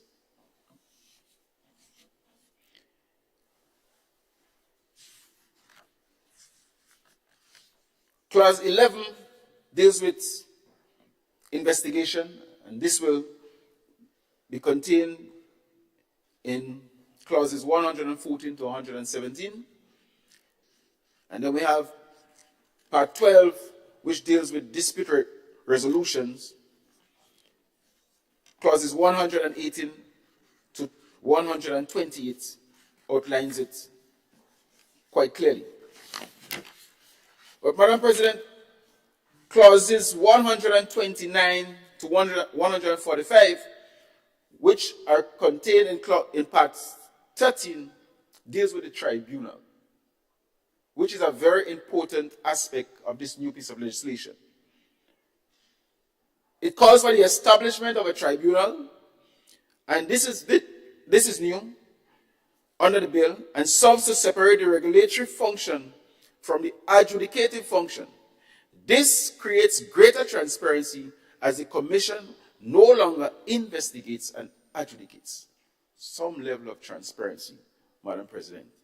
And this new piece of legislation, once it has been supported by the House, will be a new area to ensure that we have some level of justice prevailing in our society.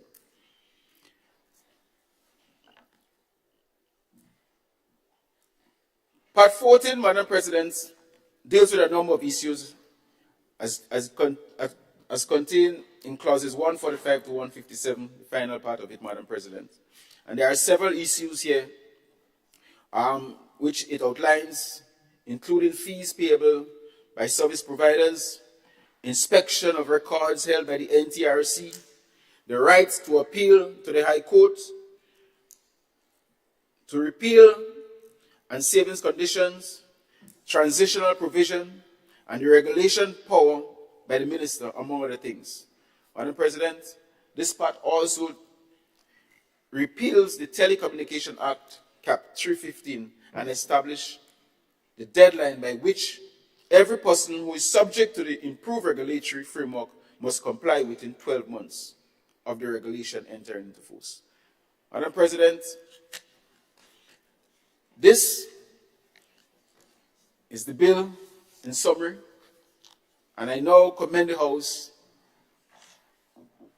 I now commend this bill to the House, and I seek their approval.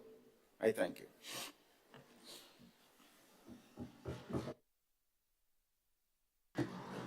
I thank the Leader of Government Business, Senator Adrian Thomas, for the presentation of this bill.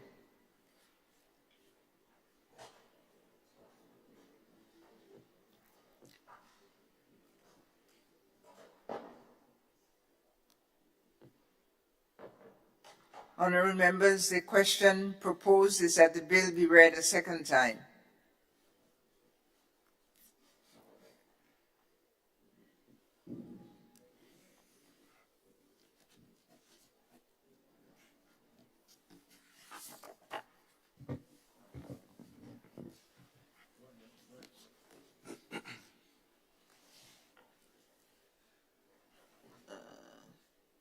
Landry Lewis.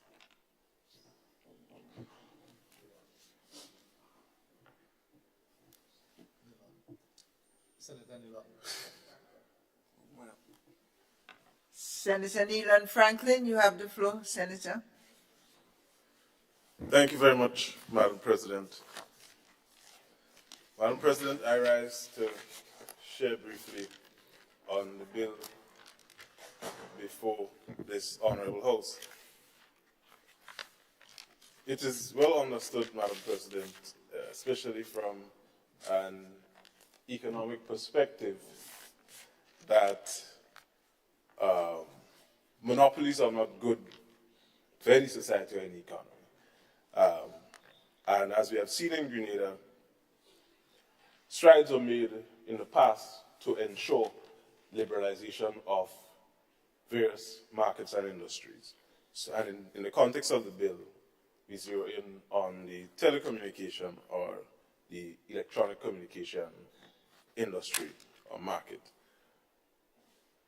From my own assessment of the bill, of course, I have no major opposition to the proposed bill. From my own observation, what the bill seeks to do is to consolidate or compound the efforts made previously to liberalize the telecommunication and the electronic communications market, and to ensure that that market remains open for competition. So the bill in and of itself, in my view, allows that. The intention of the bill is clear in that aspect. However, and I think Senator St. Clair attempted to raise the concern of consultation. In the Leader of Government Business's explanation, I did not hear what came from the consultation and whether or not the stakeholders who are prone to be affected have indicated their support or lack thereof or whatever concerns they have. And in the context of our responsibility as a legislature, I think that these stakeholders have a right to, one, share their views and to share their concern as relates to how the proposed legislation will affect them. And of course, Madam President, in consultation with a number of persons throughout the country, I would point out some of the concerns that I myself have and they have indicated. Section 31, specifically subsection 3 of the bill, indicates, permit me to quote exactly what it says, Madam President.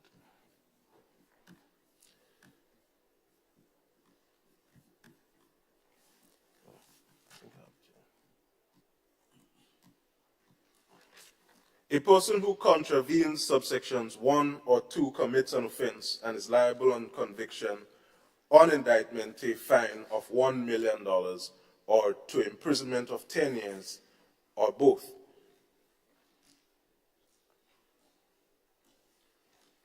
It is understandable that offenses would carry fines and prison time. That is not the issue here, but the amount.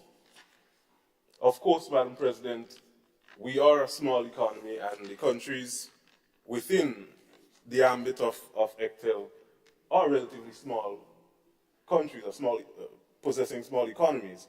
And some may say that $1 million is a steep penalty, considering some of the size of some of the stakeholders that may be affected. Again, this is not me making an excuse for, but some clarity or rationale should be given as relates to why $1 million as opposed to 500,000 or 900,000 or even $1.5 million.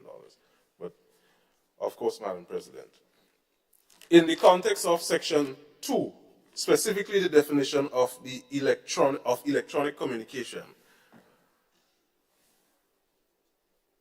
there are concerns, Madam President, that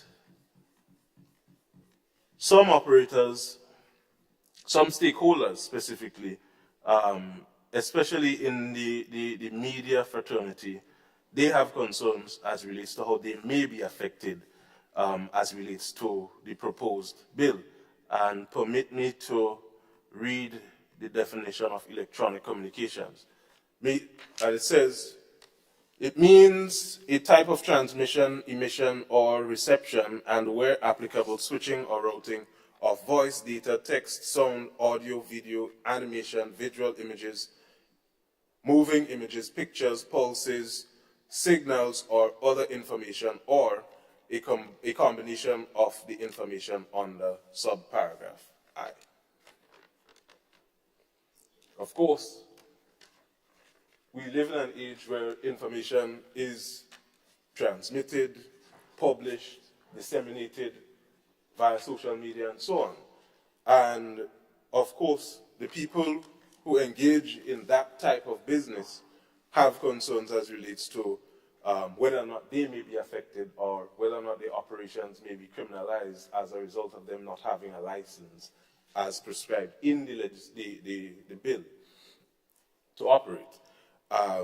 So too, I moved to part 10 specifically of the bill, which spells out from sections 107 to 113 the offenses created by the bill. And Madam President, all of the offenses listed under part 10 from sections 107 to 113 creates strict liability offenses. And for purpose of explanation, what strict liability offenses are, these offenses do not require knowledge or intent. As long as you commit the act, it is an offense. Given the context, Madam President, of who is to be affected, I, in my humble view, propose that the issue of intent and knowledge be considered in these offenses. Someone may innocently, as section 107 criminalizes connection of a public electronic communications network, if I'm correct.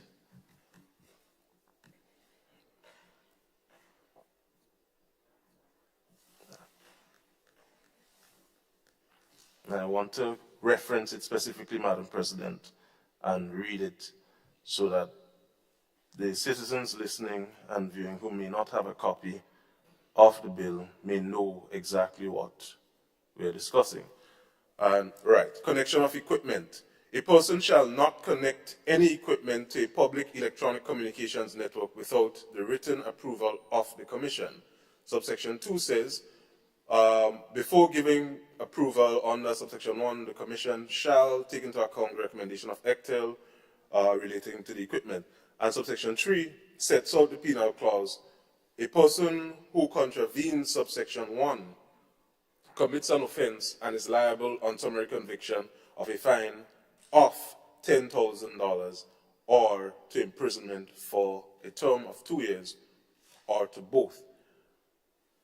From my previous experience working in a law enforcement agency and working alongside other law enforcement agencies like the police force, Madam President, in dealing with or reviewing legislation which sets out penal clauses like these, you seldom see a fixed amount. So you have to pay $10,000. Normally, it allows for discretion up to $10,000. And again, this is something to be considered. And I'm making these points, Madam President, in the absence of explanation by the government side. Of course, only the leader of government business spoke, and I assume that the other members on the other side would give clarity. I wish the Honorable AG was here this morning to deliberate on these issues. Madam President, similarly, Section 108, interference, interception, or destruction of network. A person shall not use or cause to be used anything that is capable of causing electromagnetic interference with the normal functioning or use of a licensed electronic communications network or operation of apparatus unless that thing is equipped with filters, suppressors, or other devices, or is otherwise modified to minimize the interference. And subsection 2 sets out, again, the penal clause, which says, a person who contravenes subsection 1 commits an offense and is liable, in the case of a first offense on summary conviction, to a fine of $15,000, or in the case of a subsequent offense on conviction, on indictment, to a fine of $30,000 or to imprisonment for a term of 4 years or to both. Again, no room for discretion, considering you may have situations where people may unknowingly commit these offenses. Again, it's not making an excuse for people to commit offenses or for the gravity of what is being considered to be watered down. But again, we are all humans, Madam President. We are not machines and robots that can be programmed. And even machines tend to malfunction sometimes. So you have to leave room for consideration in this instance. And we see this, Madam President, in sections 109, 110, 111, 112, and 113. And I'll just reference section 109. A license, which speaks to disclosure of personal information. So it says, a licensee shall not disclose personal information relating to a retail customer except A, with the consent of the retail customer, or B, under a court order under this act or any other enactment. And subsection 2 of section 109 says, a licensee who contravenes subsection 1 commits an offense and is liable on summary conviction to a fine of $50,000 or to imprisonment for a term of 4 years or to both. In this case, Madam President, I think it is necessary, specifically under section 109, for consideration to be given to intent. What may be the intention for someone to disclose personal information of a retail customer or a customer generally? And in this case, I would say when intent is considered, the fine could be adjusted upward. And if the court, of course, we are not members of the judiciary, if the court so finds that person in contravention of the intent, or it is shown in court that I'm not a lawyer, and again, I kind of miss the AG at this point in time. Two things that are normally considered in criminal matters are actus reus and mens rea, the guilty act and the guilty mind. If the court so shows, or if it can be shown before the court that the intent was there to deliberately disclose such information, then maybe $50,000 might not be sufficient. Again, this is just for consideration, and I'm not knocking the government, because after assessing the bill on the ECTEL website, 99% of what is in the proposed bill now is actually what is in that final draft. And Madam President, I move now to section 114, subsection 5, part B, which deals with investigation.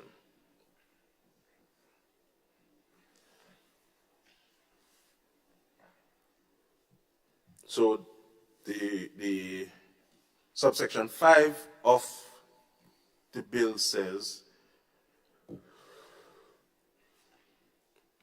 Subject to subsections 8, 9, 10, 11, and 12, an inspector may perform the following during the investigation. And Part B says, request that an officer or employee of the licensee or frequency authorization holder or any other person appears before the Commission for the purpose of ascertaining compliance with this Act, the regulations, a license or frequency authorization.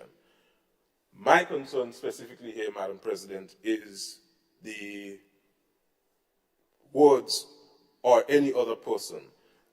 I think that should be clarified, or some clarification should be given by the government side as relates to who may possibly be affected as relates to the investigation, the section specifically dealing with investigation under the legislation. And that ties back to reference being made earlier on to people who operate, specifically those who disseminate information on social media and so on, internet service providers and so, who may be considered as any other person in the context of Section 114, subsection 5, Part B.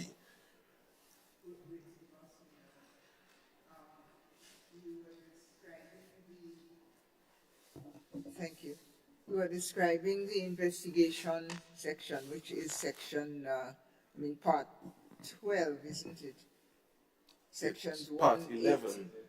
Section 114, subsection 5, Part B. 114, okay, I'm on 118. Thank you. All right. And, Madam President, these are some general concerns as relates to the legislation. And before I close, one other concern is the granting and refusal of license. It's made mention of documents to be provided for the granting of the license and so on, to be submitted by the applicant for a license to operate in the context of electronic communications. And of course, one would ask what documents would be considered, what documents would the Commission want in the context of, for example, I operate an electronic communications agency, or any agency that would be considered within the ambit of electronic communications based on the definition of the Act, and I want to apply, what exactly am I expected to submit? Of course, again, I would preempt the answer would be the regulations would speak to that, or some other public notice would give rise to what documents would be required. The sections that deal with granting and refusal of license.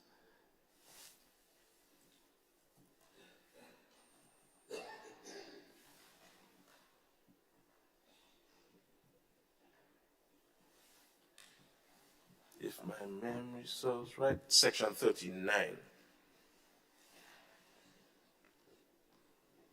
Yes, section 39. Section 39 deals with that specifically. So, Madam President, we understand the intention of the bill. Of course, as a student of economics, I am inclined to support the intention of the bill and support the bill because I do not believe that monopolies should exist. Of course, we have situations where natural monopolies would exist, like airport authorities and so on. However, in the context of electronic communication and even in energy, renewable energy and so on, there should not be the existence of a monopoly. And the bill seeks to, as I said earlier, compound and consolidate the efforts made, of course, by previous governments, specifically the New National Party government, under the stewardship of the then Minister Gregory Bowen. And of course, Madam President, I think the intention of the bill is good and it can bring much needed benefit to all countries under the ambit of ECTEL. And I thank you, Madam President. I thank you, Senator Franklin. You have done your homework in an analytic review of the bill. Thank you. Senator David Andrew. Thank you, Madam President. Warm good morning to you, Madam President, all of the staff of this honorable House and colleagues on both sides, and to viewers and listeners wherever you are. It's a pleasure to be able to speak with you and not about you. I am trying to limit my contributions today as I am nursing my throat into recovery, as you might be able to tell. So I will try to be very brief nonetheless. But I rise, Madam President, to give my unequivocal support to the Electronic Communications Bill 2024. We will recognize quite easily that the Telecommunications Act that was born over 2 decades or 2 decades ago doesn't quite represent the communication of today's time. And if we simply consider the definition that's offered, and Senator Franklin articulated it, but I want to read it again, Madam President. The definition offered for electronic communication speaks to something more all-inclusive, more comprehensive, that is more reflective of the communication landscape in today's era of technology. And so it's imperative that we adjust the legislation to capture all the communication media and platforms and that are available. So electronic communication means a type of transmission or emission or reception, and where applicable, switching or routing of one, voice, data, text, sound, audio, video, animation, visual images, moving images, pictures, pulses, signals, or other information, or a combination of the information under subparagraph 1 above. Now that's very critical. And in today's era where that's the order of the day, I think revision of the legislation and having a more comprehensive electronic communication, and not just telecommunication, but electronic communication, speaks for an avenue for protection for many of our citizens. And I see a huge opportunity for that, where we have things that happen and with a click of a button, moving images are just transmitted, and all of these things, there is a huge avenue for protection of our citizenry, and the definition captures it well. There were some questions, Madam President, about the level of consultation. But from my own review, I am very satisfied that there was extensive consultation. In fact, my information suggests that in 2009, ECTEL, which is the Eastern Caribbean Telecommunications Authority, commenced the process of consultation. So it's not in 2013 or any time after. It's in 2009, the Eastern Caribbean Telecommunications Authority commenced this process with a series of extensive and in-depth public consultations in all ECTEL contracting states before the Electronic Communication Bill was drafted in its initial state. A consultation was conducted to ensure the maximum possible opportunities for comments, concerns, and input from potential changes to the telecommunication legislation. From providers, radio, television broadcasters, and other public at large. So this happened from as early as 2009. Ministries of telecommunication and the NTRCs, among others, were all involved. The consultations were conducted to give stakeholders a chance to comment, to contribute, and to develop on the draft electronic communication bill. ECTEL conducted a number of public consultations and published public notices on its website and on the National Telecommunication Regulation Commission in preparation for the legislative reform in this sector. This provided opportunities for all stakeholders, Madam President, to review and comment on the Electronic Communications Bill and regulations. Various media outlets were also used to raise awareness of the legal reform for the sector. So there were a number of road shows, I understand, that took place, and presentations to various stakeholders to increase awareness and involve in each of the ECTEL contracting states across the region. At the end of the consultation period, a drafting consultant was engaged by ECTEL to review the representations arising from the consultations and to draft the Electronic Communication Bill. So all of that went down. The exercise was completed in November 2012, as far as I understand. The initial draft bill was presented to the Council of Ministers in 2013, in March 2013, for review and approval. The Council proposed that the draft EC bill be reviewed by the legislative drafters and the by the legislative drafters of ECTEL and the contracting states, after which it would be laid before the legal committee of the Organization of Eastern Caribbean States. So it went through several levels of consultation across the region. So this is something that is pretty much regionally consulted upon at all levels. With the approval of the Council of Ministers, ECTEL submitted the final version of the Electronic Communications Bill to contracting states on the 13th of September 2019. All these years of consultation across the region for presentation to the prospective cabinets of ministers of government for approval before presentation to Parliament in October 2019. ECTEL engaged with the Attorney General Chambers, the Legislative Drafting Unit, and considered feedback from the electronic bill consultations.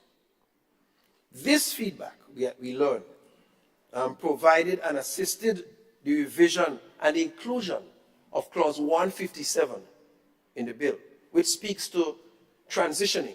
So in case there is an entity that just prior to this, implementing this new Electronic Communications Act, 2024, they just got a license, then they can be provided for. So there's a transition clause included in the bill, section 157, that speaks to that. That came directly out of the consultation. I'm saying this, Madam President, to suggest that the consultation has been deep, it has been long-standing, and it has been robust. So I feel very satisfied as a member of this side that the consultation indeed was very robust, right? I want to offer one simple correction. I think my colleague on the other side mentioned that in part 10, when he talked about penalties, part 10 on offenses, he talked about a penalty of 10,000, a fixed penalty. But I don't think it's a fixed penalty. It says a penalty not exceeding. That's what I see. It's not exceeding. And I know that the legal practitioners would have the discretion to apply as may be determined up to that. I think I saw not exceeding, and so that remains applicable. Not exceeding 10,000 or 2 years imprisonment, and I so suppose that will rest with them. So, Madam President, In an era of technology that we live in, any electronic communication bill like this is, 2024, which seeks to foster effective competition, and Senator Franklin effectively talked about that, and I support that view too, that seeks to foster effective competition in the telecommunications sector, that offers a platform to protect our consumers and our citizenry, and increases access to technology and services, is one that I would fully support. Having said these few words, Madam President, I offer full support to this bill. Thank you very much. Thank you, Senator, for your valuable contribution, all of it. And I do, however, draw reference to your summation around competition, protection, access, and so on. Very important summation. Thank you. Senator Roderick Sinclair from the East.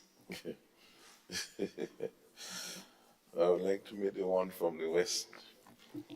Thank you, Madam President. Madam President, I rise to give my contribution to this, what I would say, a significant bill, because the word communication alone says it. It's to exist is to communicate, you know.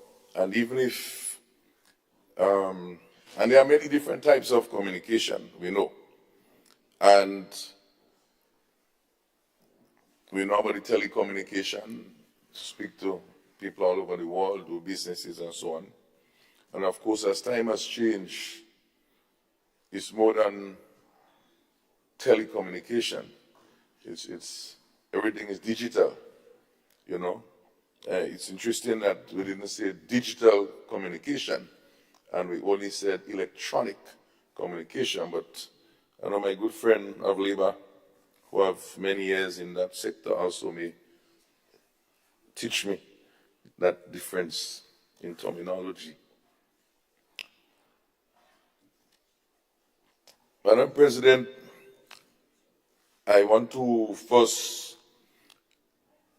respond to my dear friend, and I understand his problem with his throat, Senator Andrew, because me myself for the past few days is going through some struggles, and I hope I don't get as far as he has reached, and I do wish both of us a good recovery with our voices. Notwithstanding that, I was happy and delighted to hear his presentation, not only for myself and us, but I think for the public, to understand the context of the consultation that took place. I must applaud him and his team, because I know the presentation he gave, he came prepared. He didn't research that while I asked that question. Too much to put together in that short space of time so eloquently. It shows, though, Madam President, that this is the level we have to come to this house with, to show that we're not coming here and just pass bills and pass legislation because it's prudent to do, but that there is consultation and there is discussion. And I trust that the learnings of this major bill and the consultative effort, even if it involves that whole Eastern Caribbean set of countries, that's 2009 to now. And the question may be, what have we lost? Some may say, well, if we did it earlier, customers might get more benefit, more business might have taken place. But I think that the stage this is at, we shouldn't see a revision in a hurry because most of the items would have been covered. And I say this to say that we should take that sort of approach with other bills that would come here by starting early, and we'll have good discussions, not debate, as my good friend and the leader of government business said, have a discussion on it. So, here I go.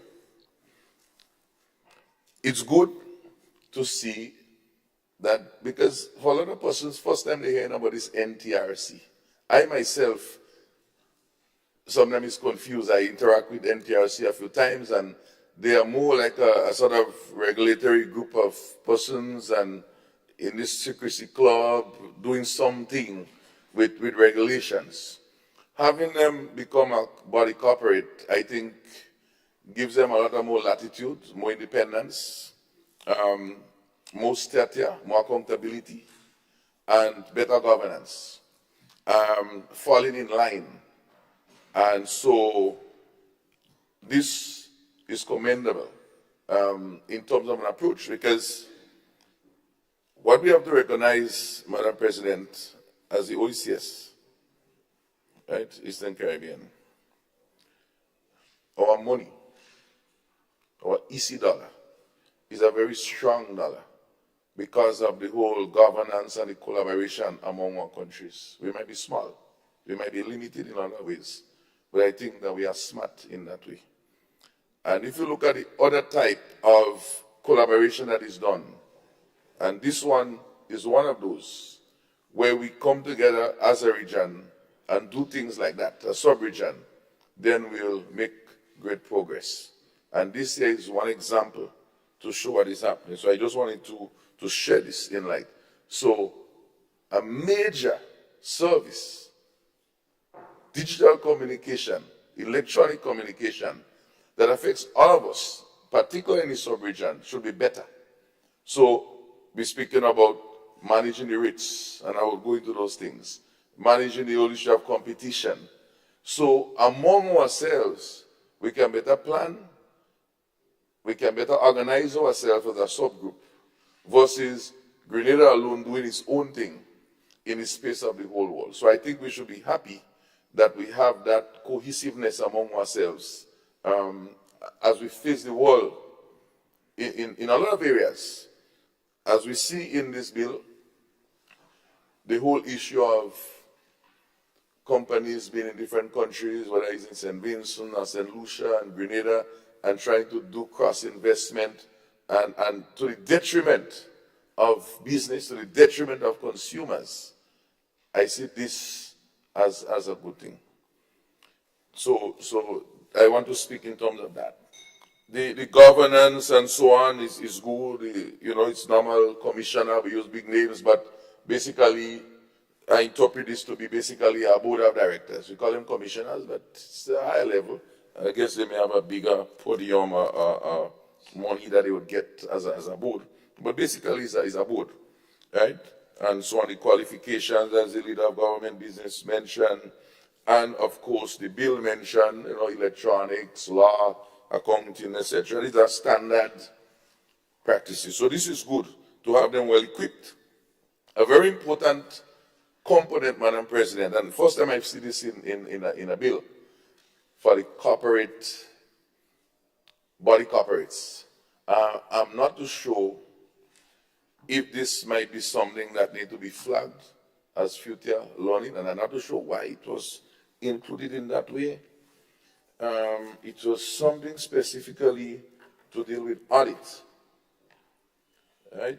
And it was interesting, Madam President, on page 48 of this document, that's clause 28, 29, 29.1, 29.2, into 29.3.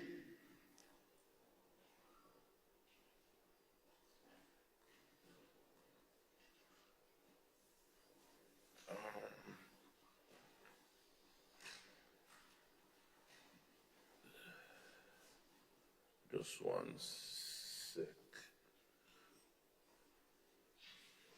Right. It is essentially saying that the workers, the management, etc., need to be providing and cooperating with the auditors to provide all matters pertaining to financial statements, etc., and so on. And if they don't do that, there can be a fine. A commissioner, I 29.3, a commissioner, the chief executive officer, any other employee of the commission who fails to comply with subsection 2, which is to cooperate, to provide vouchers, contracts, the documents to support an audit, commits a crime, and there's charges and so on that they can. You know, I say this because we all go into chapter 10, section 10, and speak about offenses by persons to the law. But here, the commissioners and employees not cooperating to provide audited statements commits an offense and can have to pay up to $10,000 to imprisonment for a term of 6 months or both. So this, I think, is a good thing, is a good practice for governance, and it's some model that we may want to incorporate maybe in other type of legislation that involve those sort of body corporate. Madam President, if I go further to look at the whole issue of the competition, I think competition, I want to speak about that a little bit. Competition is in, I think, section 8, section 8. Essentially what that section is telling us is that consumers were able to benefit, and I think this was alluded to earlier on by Senator Franklin. But what I want to specifically add is that there is a subsection in that section that sort of prevent the formation of what I would call a cartel. There's the anti-competitive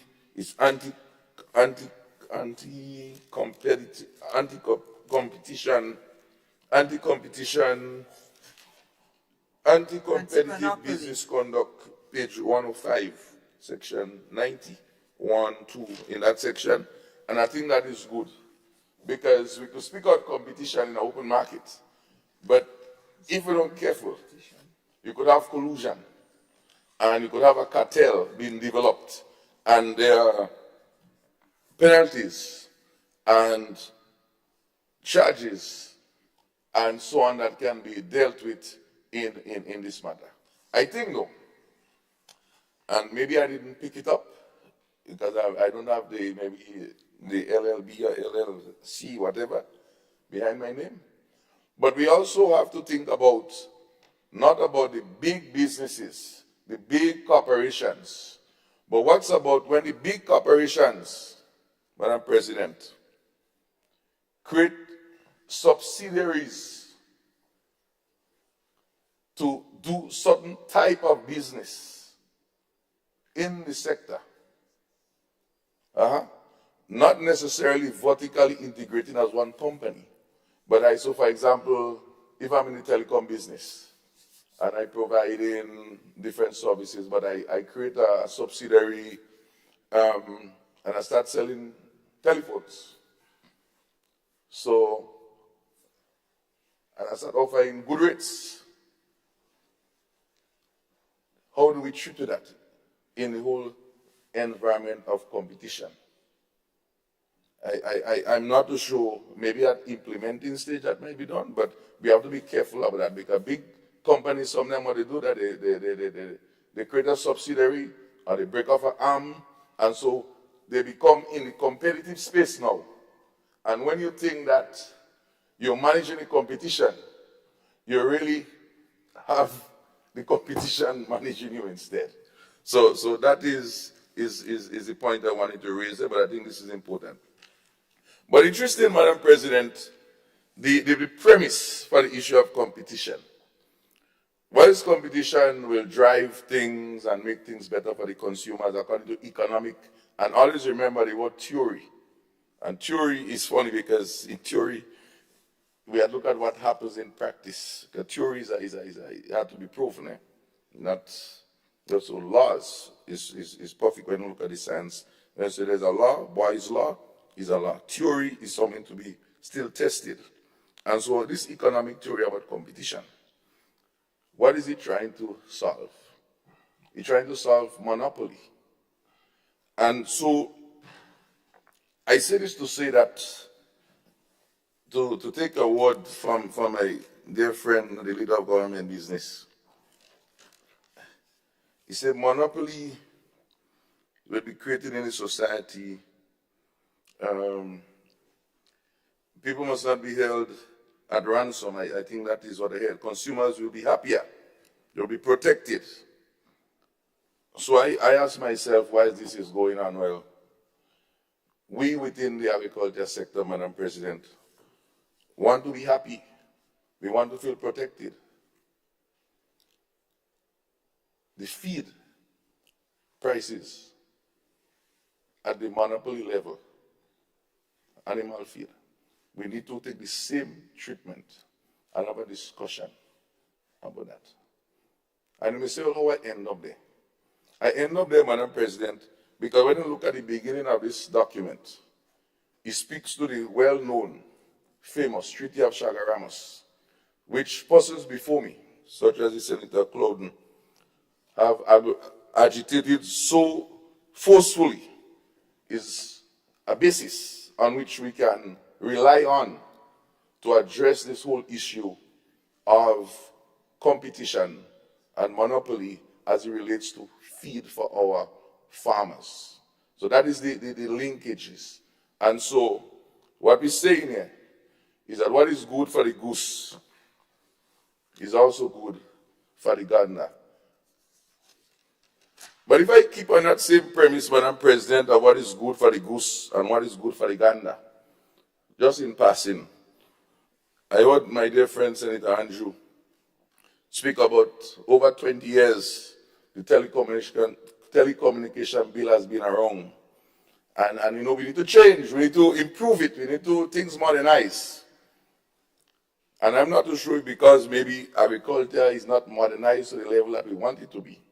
The crop compensation act over 25, 30 years going on, we're still in touching it.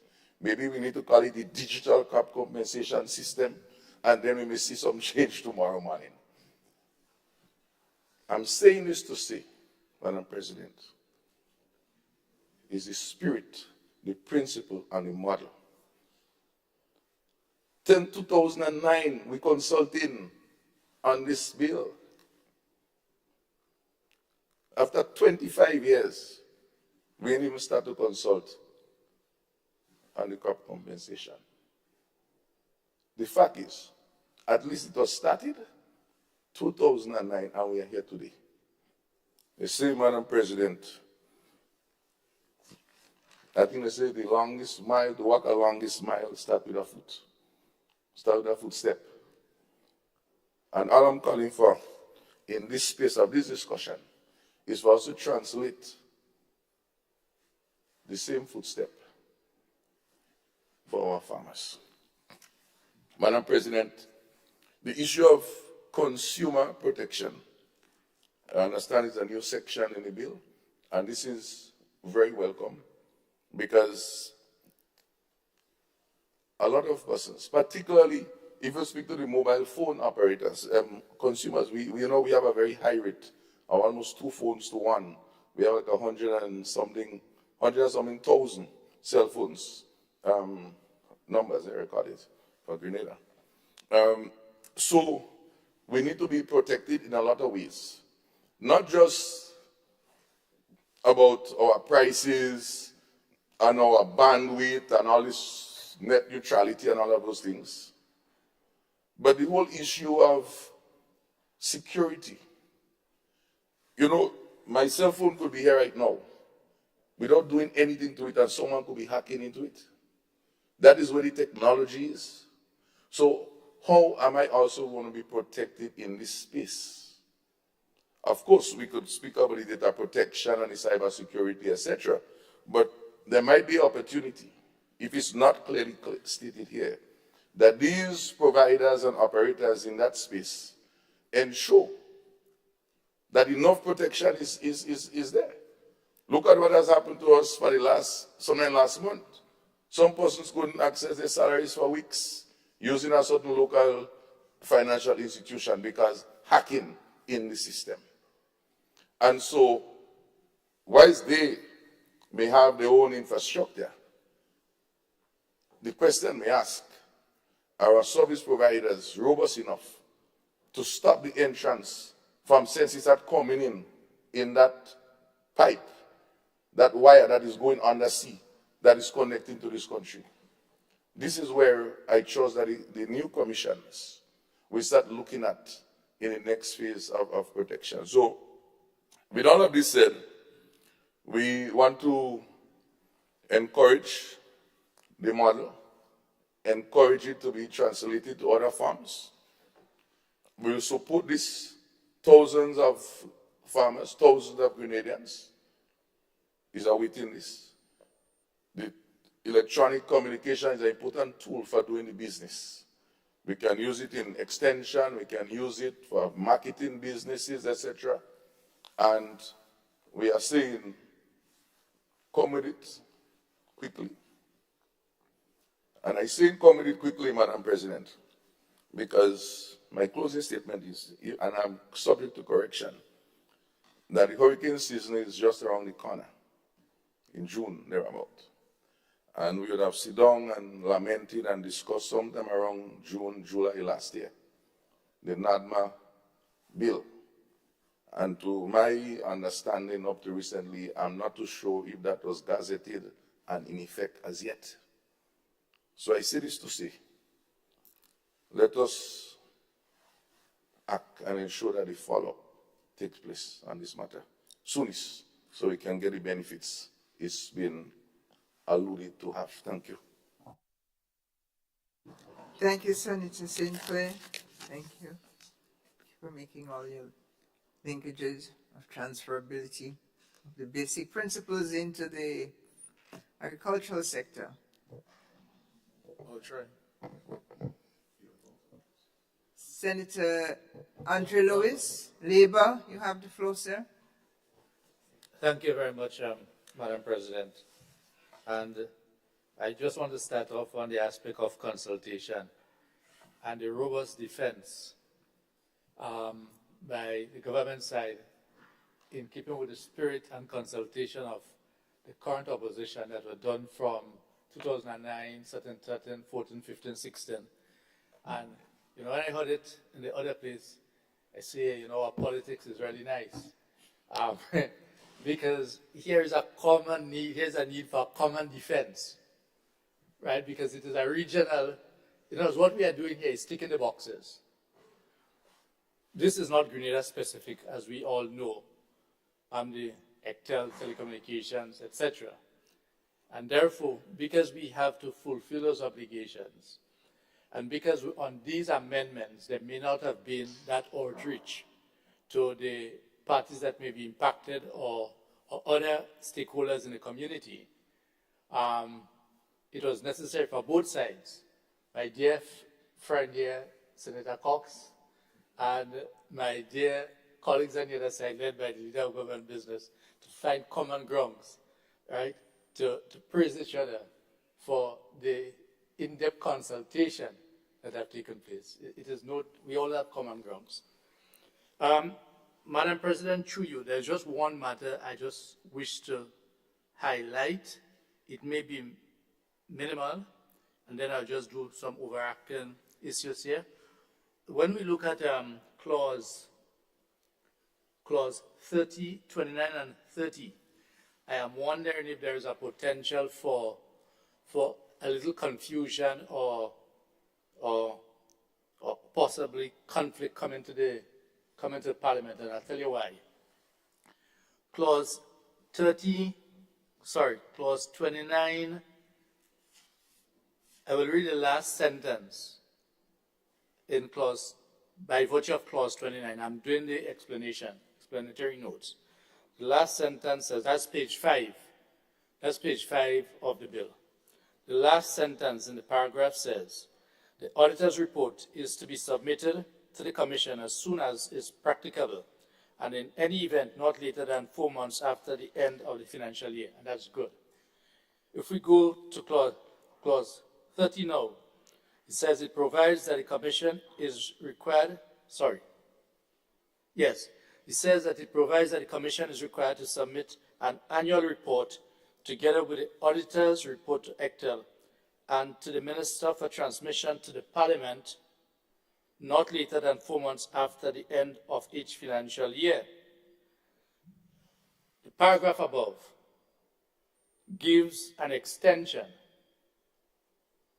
to the Commission to present the auditor's report to the Commission, give the auditors a possible extension about 4 months after the end of the financial year.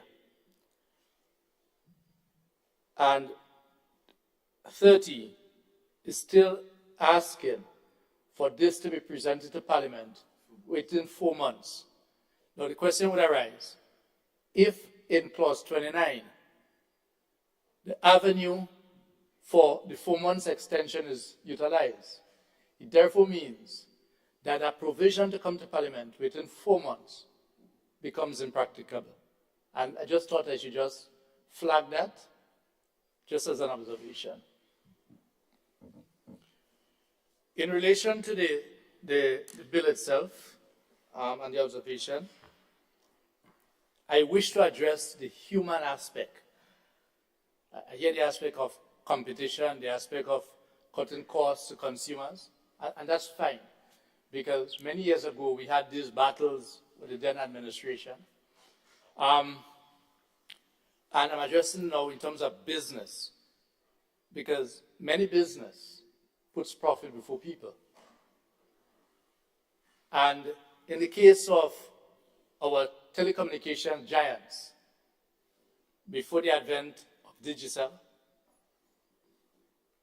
since in about 2000, the year 2000, 2001 to 2002, you would recognize that the workforce within cable and wireless per se was significantly decreased. Because what has been done is that the work was contracted out and outsourced, and these are the nice terminologies that have been used. But even if the workers were sent home, they were still taken back on contract with much less benefits. So under the guise of deregulation, under the guise of opening up the telecommunications industry, and under the guise of indicating that an opening up of the industry will result in a reduction in profits or a reduction in returns for the shareholders, that's the avenue that these companies have used globally with globalization and regionally and locally. So what has happened is that after moving, there was a time that Cable and Wireless had over 300 workers. Now it is down to, in terms of Heritage Cable and Wireless, probably about 10. When you combine that with Columbus Communication, it is probably about 60-something or 50-something workers. But at the same time, the work is being provided. But the work is provided by some of the very said workers who must have seen a reduction in their benefits. The companies have been able to cut costs by no longer having to pay annual vacation leave, by no longer having to provide pension, by no longer having to pay things as sick leave, etc., but the work has been done. And as a matter of fact, there is so much power within these companies that our local contractors are not in a position to negotiate fairly with these companies. So, as I said, it is profit before people. And we have no difficulty, and I have no difficulty sometimes with the concept of state monopoly. We must identify what are our key industries. We must also have systems in place to ensure that there can be some equal ground for negotiations by these companies and what conditions they have been contracted out under. I hear many of our colleagues speaking about the aspect of breaking up monopolies, and Senator Roderick Sinclair alluded to the possibility of the formation of cartels, but it does not necessarily have to just be that. What we have found, and the labor movement identified that since in the late 1990s, early 2000s, that deregulation leads to regulation. Because what happens is that as these companies, there's a concept we have to be aware of. As these companies are able to go into mergers and run competitors out of the market, the state loses the ability or gives up the ability to have certain regulations in place. And these companies now come up with their own regulations. So for instance, you wake up one morning and you hear that the price of your services have gone up. Yes, they may have sent out some texts or some notices, but it actually comes to you when you pay your bills. And you recognize that whatever service that you may have contracted for, let us say, $100, because they've been sold to you as $100, when you go to pay it is now $105. If you look at the cost of telecommunications, it has significantly increased over the years, but it has been quietly done. Yes, as I said, they may have sent out notices, and so the freeing up of the market, yes, have resulted in more handsets, because the returns or the money is no longer in voice, but it is in data. So the handset is that which is being used to get entry to consumers. So this bill seeks to protect, in some instances, the consumers. On the aspect of the potential criminalization of people, ordinary people, venturing into some form of communication equipment, it is cause for concern. And I ask the state to be guided accordingly. And why am I saying this? I know a number of guys, then youth men, in the different communities who experimented with different forms of communication. And they did that out of just the love for adventure. It is quite possible that as they go into their inventions, that it can now be picked up by the authorities or become part of the telecoms or the communications, let me say digital or otherwise communication network. And therefore they stand the chance of running afoul of this bill and now the potential of being criminally liable. I do not believe that this is the intention, because I hold our colleagues at the highest level to be of good repute and wanting to see what is best for all of us, generally speaking, but just bearing in mind that there is this potential. I'm sure most of us here know of some of our colleagues, some of us went to school together, that have had their own little thing running from inside their room. And today are some of the better technicians and workers in some of our media houses. So whatever we do, we must always be aware that there is always that desire by just the ordinary citizen to seek to do their own inventions. So these are just the issues that I wish to raise, and to end by the aspect of whatever we do, we must bear in mind there are different interest groups within the society. We understand that. But labor is guided always by people before profit. And these deregulations, my brother, on this side here, now on the opposition side, I clearly remember, be it in Otway House, be it in wherever those discussions were held, these were the concerns that we had. That at the end of the day, these companies will find ways and means of maximizing their profit at the expense of the workers whose labor that they utilizes, and we'll see a reduction in the benefit to these workers. And it has come to pass that,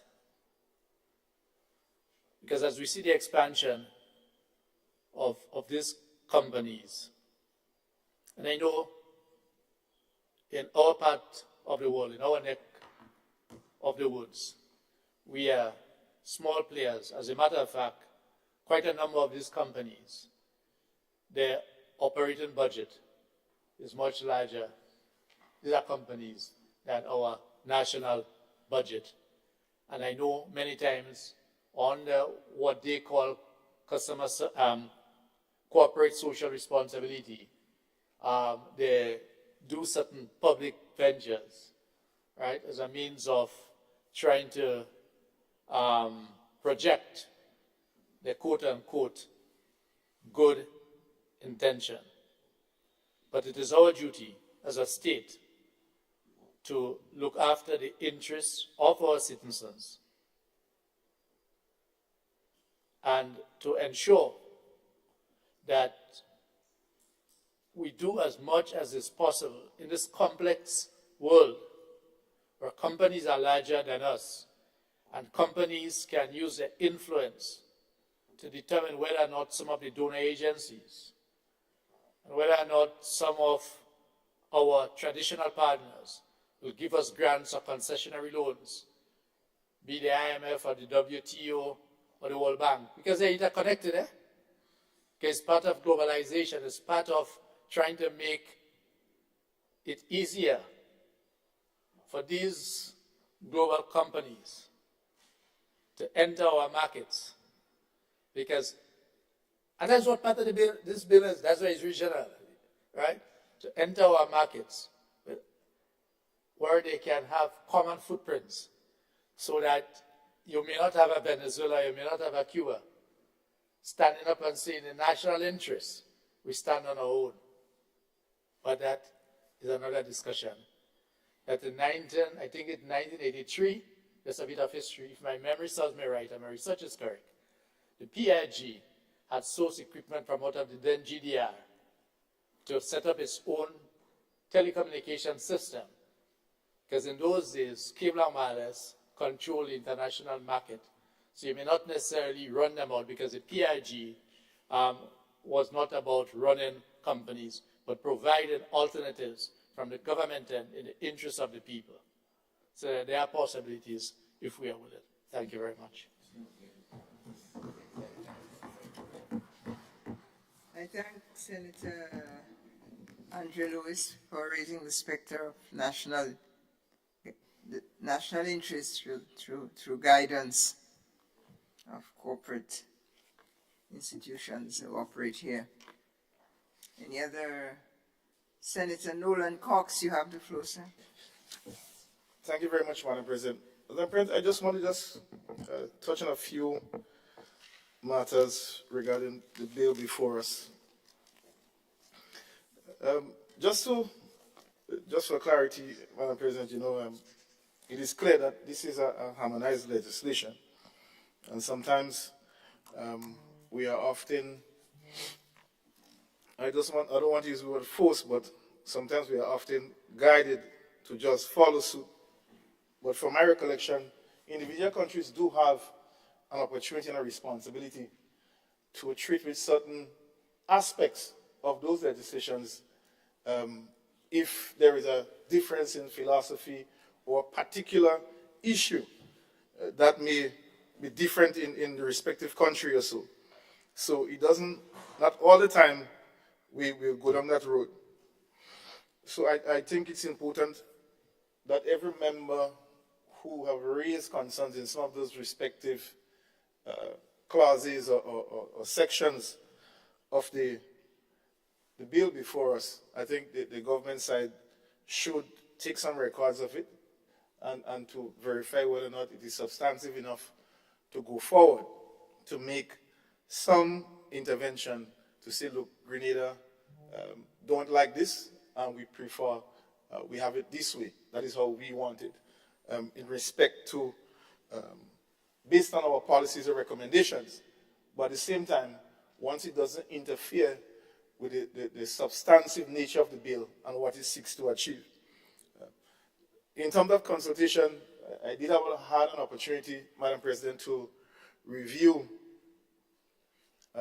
feedback from the two largest providers, which is both GCell and Cable and Wireless, or Flow, as we may say it. And both feedback are consistent in terms of one major issue for them. That is a major issue, and it has to do with the dispute resolution process.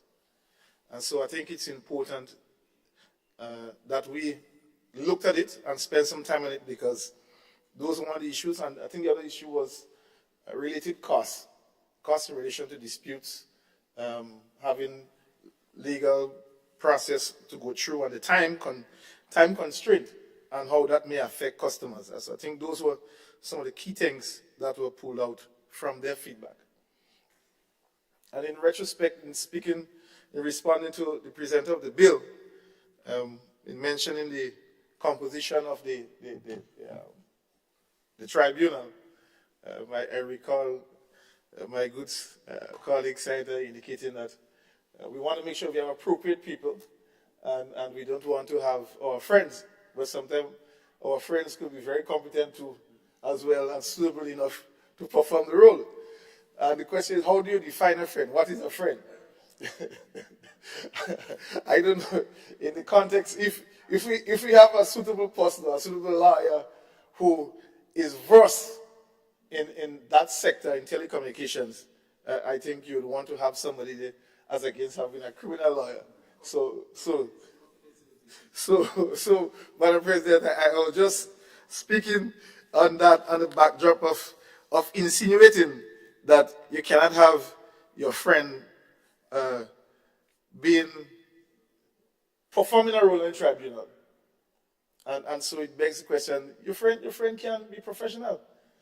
So I think sometimes we just need to remove that part of it and just focus on person's competencies and professionalism. So I just say that for what it's worth. Because sometimes we often, and I think it happens on both sides, sometimes because of a relationship that we have with somebody, sometimes we overlook the person's competencies and who they are as an individual in terms of them having the ability to do their work. We're in a very small society, and we do have limited capacities with persons to deal with some of these specific matters. So I wanted to raise that. The issue, I just wanted to correct a correction that was made by Senator. I'm sure if it's the right response, but I think that's the best way to put it, by Senator David Andrew regarding the fine. And the legislation did speak clearly that there is a fine of $10,000. I didn't say up to. He said there's a fine of $10,000 or 2 years in prison. So I just wanted to in reviewing the legislation, that is what was said. So my dear colleague Senator was correct. Well, unless the bill before us is incorrect, and so members can bear me on that. That is what was stated. He didn't say anything about up to 10,000 at all. So I just wanted to for what it's worth, for the record's sake. Madam President, I just want to speak more specifically to section 38, subsection 5, and this has to do with the whole issue of, and I think it's one that needs to be highlighted. It has to do with the whole issue of the granting and refusal of license. And this section specifically states that ECTEL has a responsibility, after documents are submitted to ECTEL, ECTEL has the responsibility to provide a recommendation to the NTRC, who in turn will forward this recommendation to the minister responsible for telecommunications. However, Madam President, despite the recommendation of ECTEL, the minister may choose to grant or refuse such license. And I think this is where the possibility of some mischief can arise. So one may ask, while the minister, he or her, may not have the competencies in terms of treating with the application to say whether or not an applicant meet these suitable requirements, at the same time, he or she has the express right to refuse or grant that license.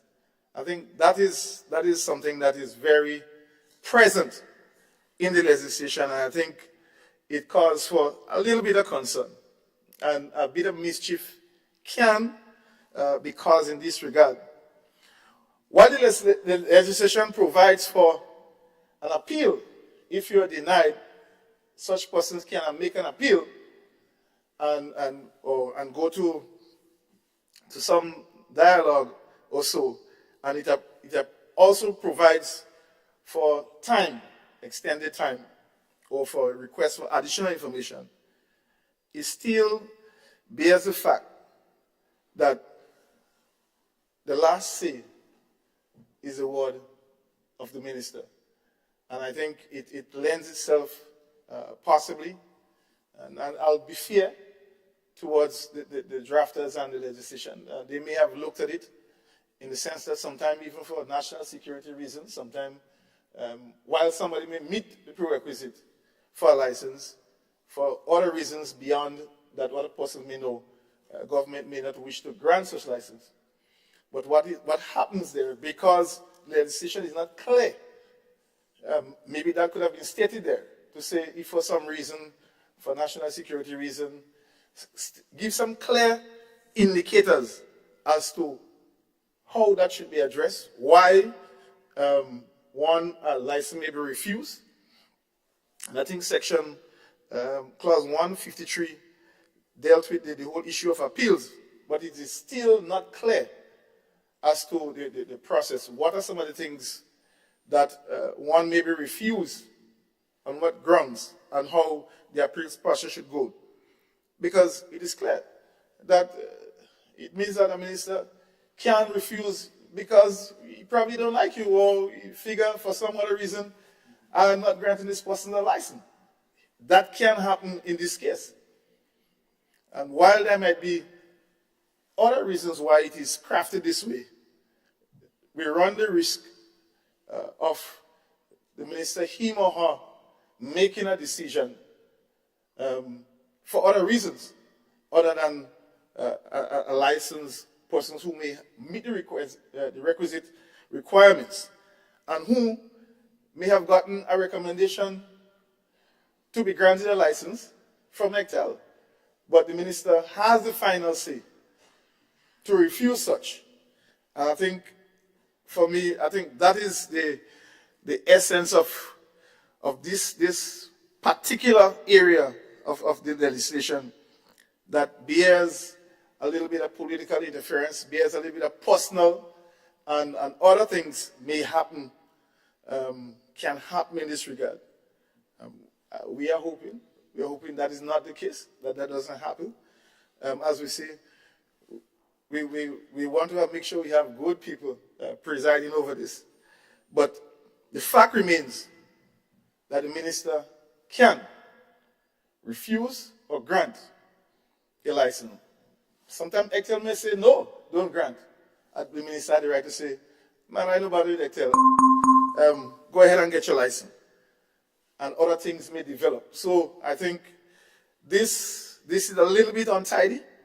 As I said, there might be other reason why it has been crafted that way, but I believe that it is something that worth looking at closely, and maybe persons who may be desirous of requesting or getting into the telecommunication business may want a license can be affected by this going forward. I mean, a lot of this legislation is centered around the larger service providers, but we do have small service providers on island, and as this sector continues to evolve, it is obvious that we are going to have possibly more persons getting involved in the telecommunication sector. And the question is, how do we treat it when we get to that point?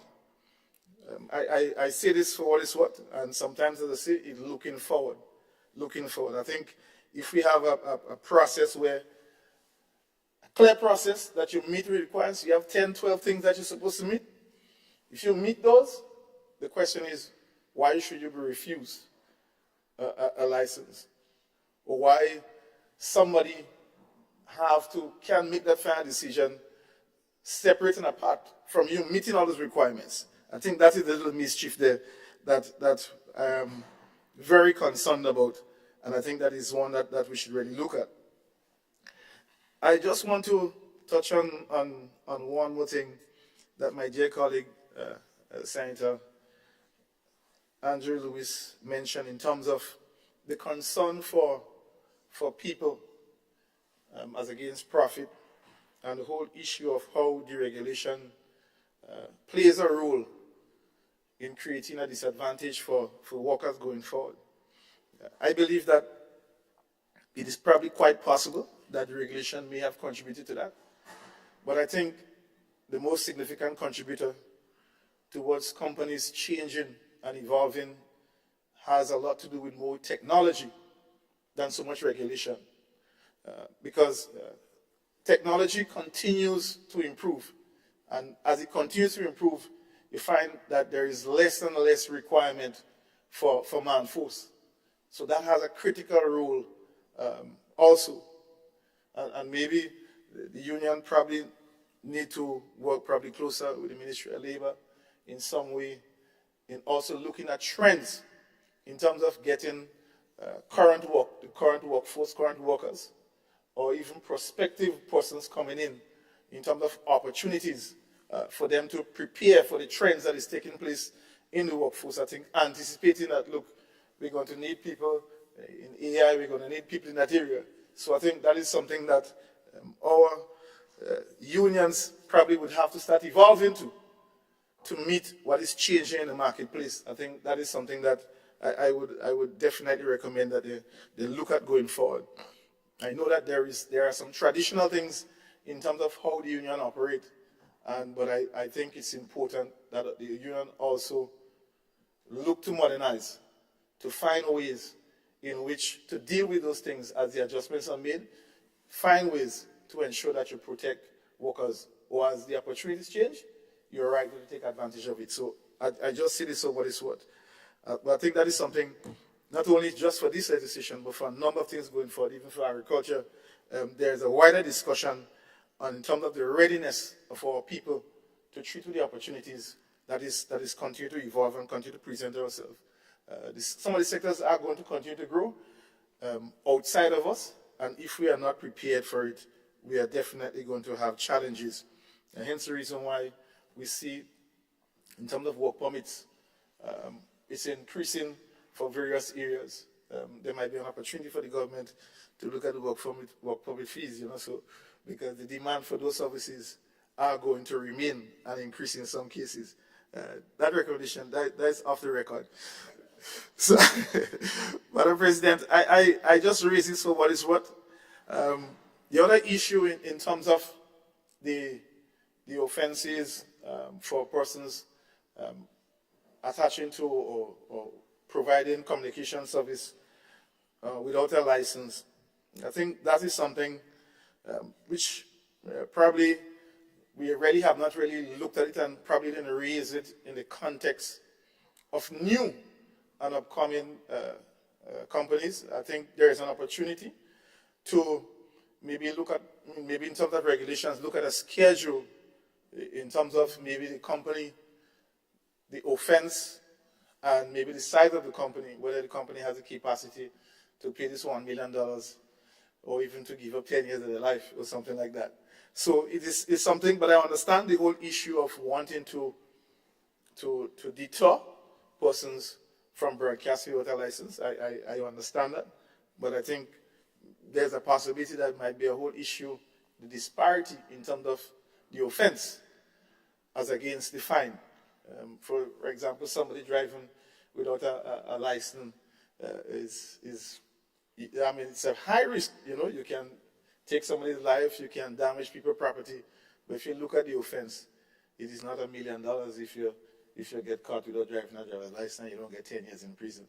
So I think that was a little gap there in terms of looking at it, and maybe it may have implications in terms of whether or not it is constitutionally right to have such a high fee for an offense that is not as grievous. So it's what's looking after. And so that is something that I raise. I know that we do have opportunities for amendments going forward, but I think it's important to highlight those things as we address this bill at this current time. The other very important and critical issue that was raised, the issue of cybersecurity, and now that is evolving in that space. I think when we started this process in 2009 or when 2013, the whole issue of cybersecurity has not been at the forefront, but now we see that the risk is there. The risk is imminent, and so there may be some separate legislation. I know the NTRC, they work a lot in the background to ensure that they manage that from a daily standpoint. They have people actually listening all the time, following to make sure that they do not have unwarranted interferences. So that is something that we need to look at probably going forward. So, Madam President, with these few awareness and recommendations, I believe that if I'm not mistaken, I think that probably the terms of the urgency to help Brother Sinclair, my colleague Senator Sinclair, I think probably Grenada is probably the last to pass this bill, and we may be probably preventing some other follow-up action from taking place. Maybe my goodly Senator and Adrian Thomas could confirm or deny that is the case. But I do understand the urgency, and when you're in government, sometimes you do have things that you need to do in an urgent manner for the interest of the people. So that was not in support of any case, but just to state the fact sometimes those things do happen, because we understand, all right? And we are a responsible opposition, as you have seen. So, Madam President, with these few recommendations and interventions, I want to say thank you for giving me the opportunity to speak on this very important bill. Thank you very much. Thank you, the Senator from Carriacou and Petit Martinique. Thank you for following up the conversation around the national interests, impartiality, and so on. Thank you. Senator Lacrette, Jonathan Lacrette. Well pronounced, Madam President. Good work. I just wanted to inform this Honorable House that based on legal advice and legal counsel, the concern that Senator Franklin raised as it relates to the prescribed amount that's in the bill, $10,000, and whether or not it says up to or the amount up to. Section 58 of the Interpretation and General Provisions Act, according to legal counsel, where in any written law a penalty is prescribed for an offense, unless a contrary intention appears, the offense is punishable by any such penalty, not exceeding the penalty prescribed. So, Madam President, based on legal counsel, although not exceeding is not mentioned, it is to be interpreted as such. Yeah. The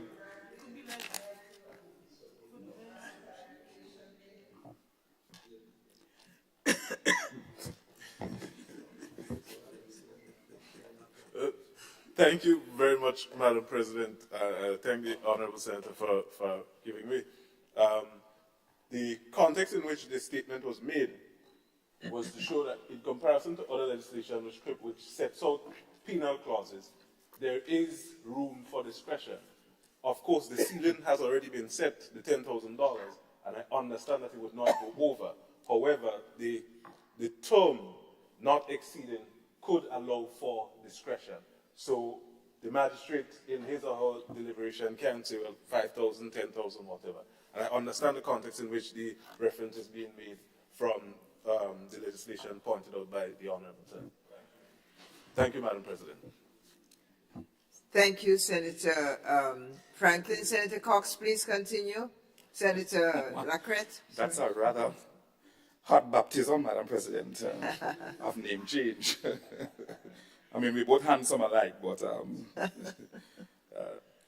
the global information and communication industry, Madam President, has immersed and experienced a great immersion of growth over the past 20 to 25 years in countries, especially such as Ireland. When I look at the telecommunications bill that we are endeavoring to pass here today, I recognize that the Caribbean, to some extent, has also been part of this wave of modernization and also this wave of regulatory reform and increased investments in countries, especially such as Jamaica and Trinidad.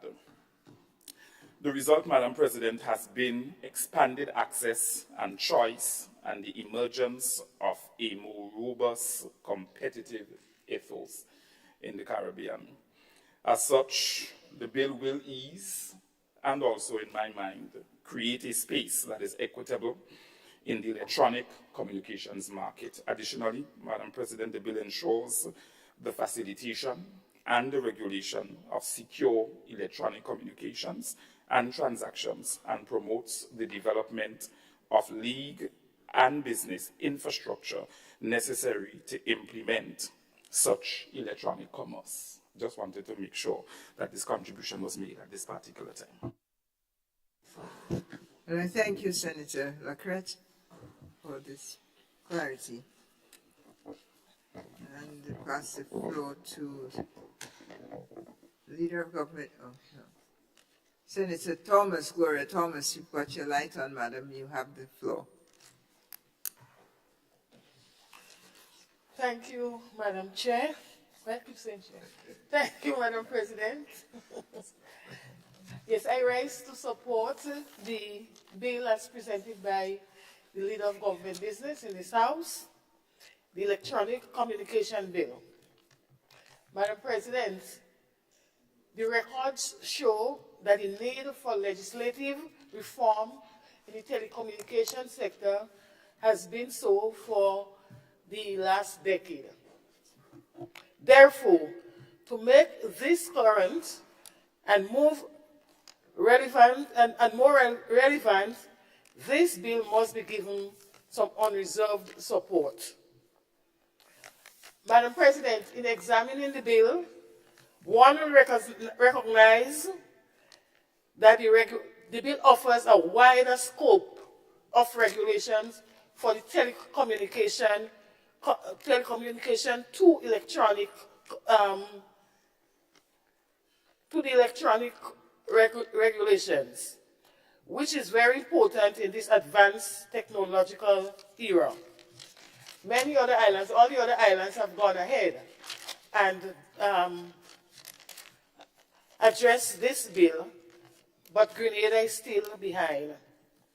Extensive consultation was held during the drafting of this bill, gathering a wide range of inputs, making the bill quite comprehensive. The reform in the bill gives the regulatory authorities new tools that is required to address significant changes in the electronic communication sector, making it more updated and relevant for today's society. The bill will serve as a valuable piece of legislation for the electronic sector in Grenada, because the goal of the bills are to ensure that market failure is avoided. Critical to the bill is that it provides the Commission to keep proper records of accounts in accordance with generally accepted international accounting standards and principles.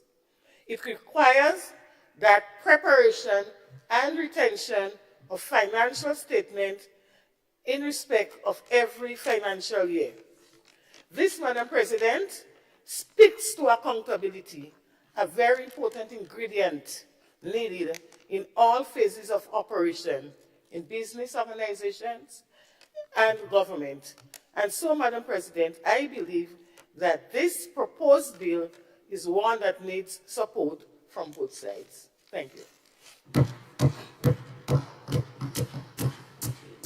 Thank you, Madam Senator.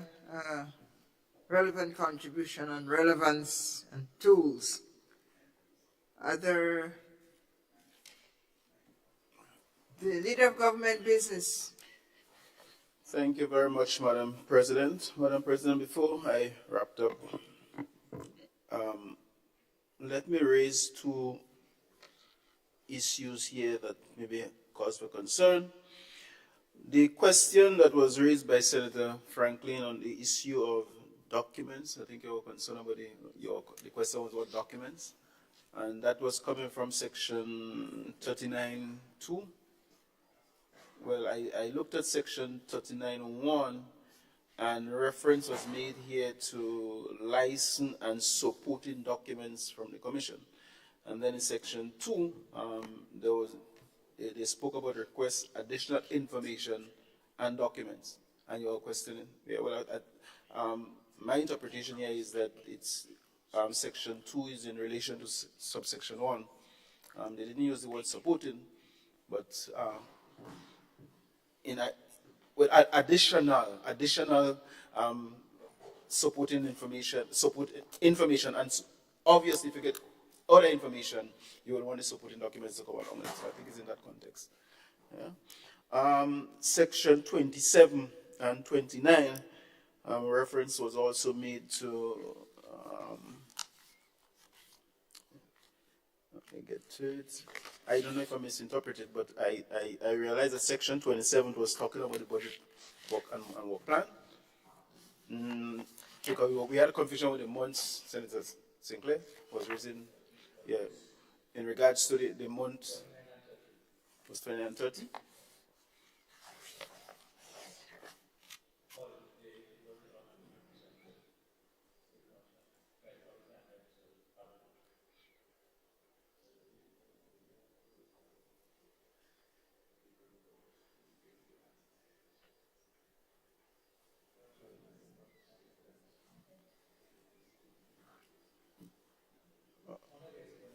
Yes, section 30 words.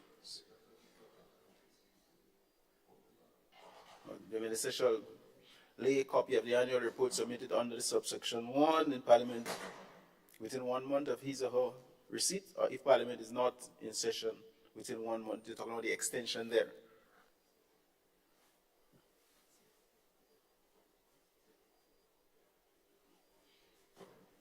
Yeah, it's a report and not the audit.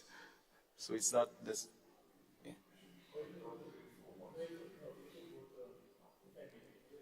Senator, who is speaking over Sorry. there? Is it Senator Lewis? You have the floor, please. Thank you very much. My reference were in relation to clause that's under the explanatory notes. I think under the explanatory page was page 5, clause 29 and 30. The last sentence in 29 and in relation, huh?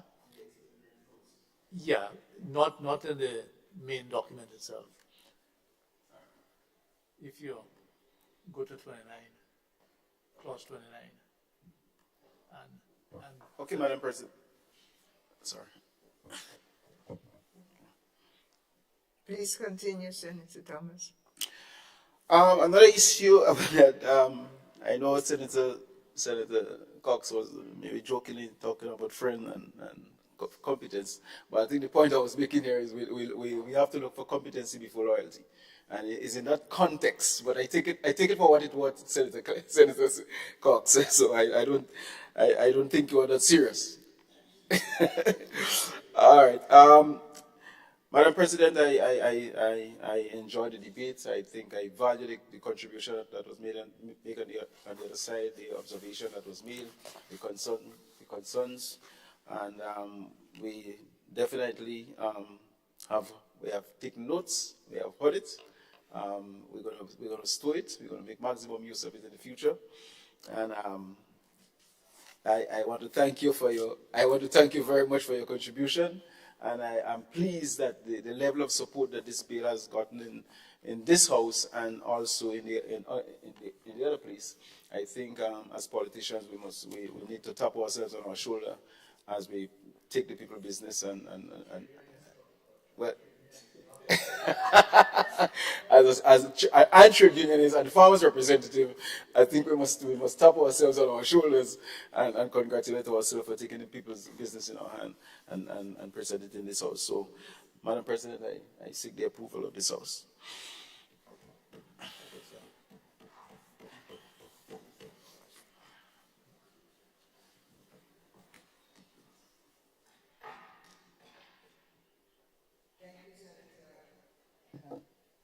Thank you, Senator Thomas. Honorable members, the question proposed is that the bill be read a second time.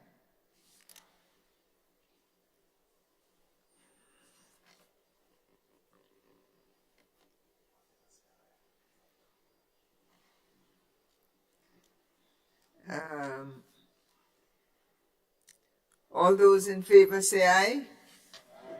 All those opposed say nay. Ayes have it. Bill for an actually entitled Electronic Communications Bill 2024.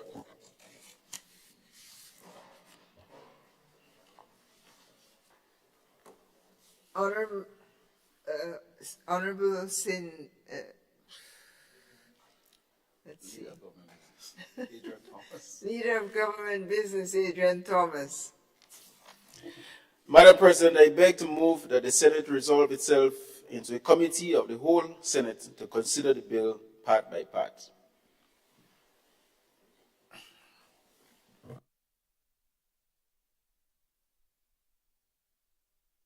Question is that this honorable House resolves itself into a committee of the whole Senate to consider the bill clause by clause. All those who are in favor say aye. Opposed say nay. The ayes have it. The Senate is resolving itself into the committee.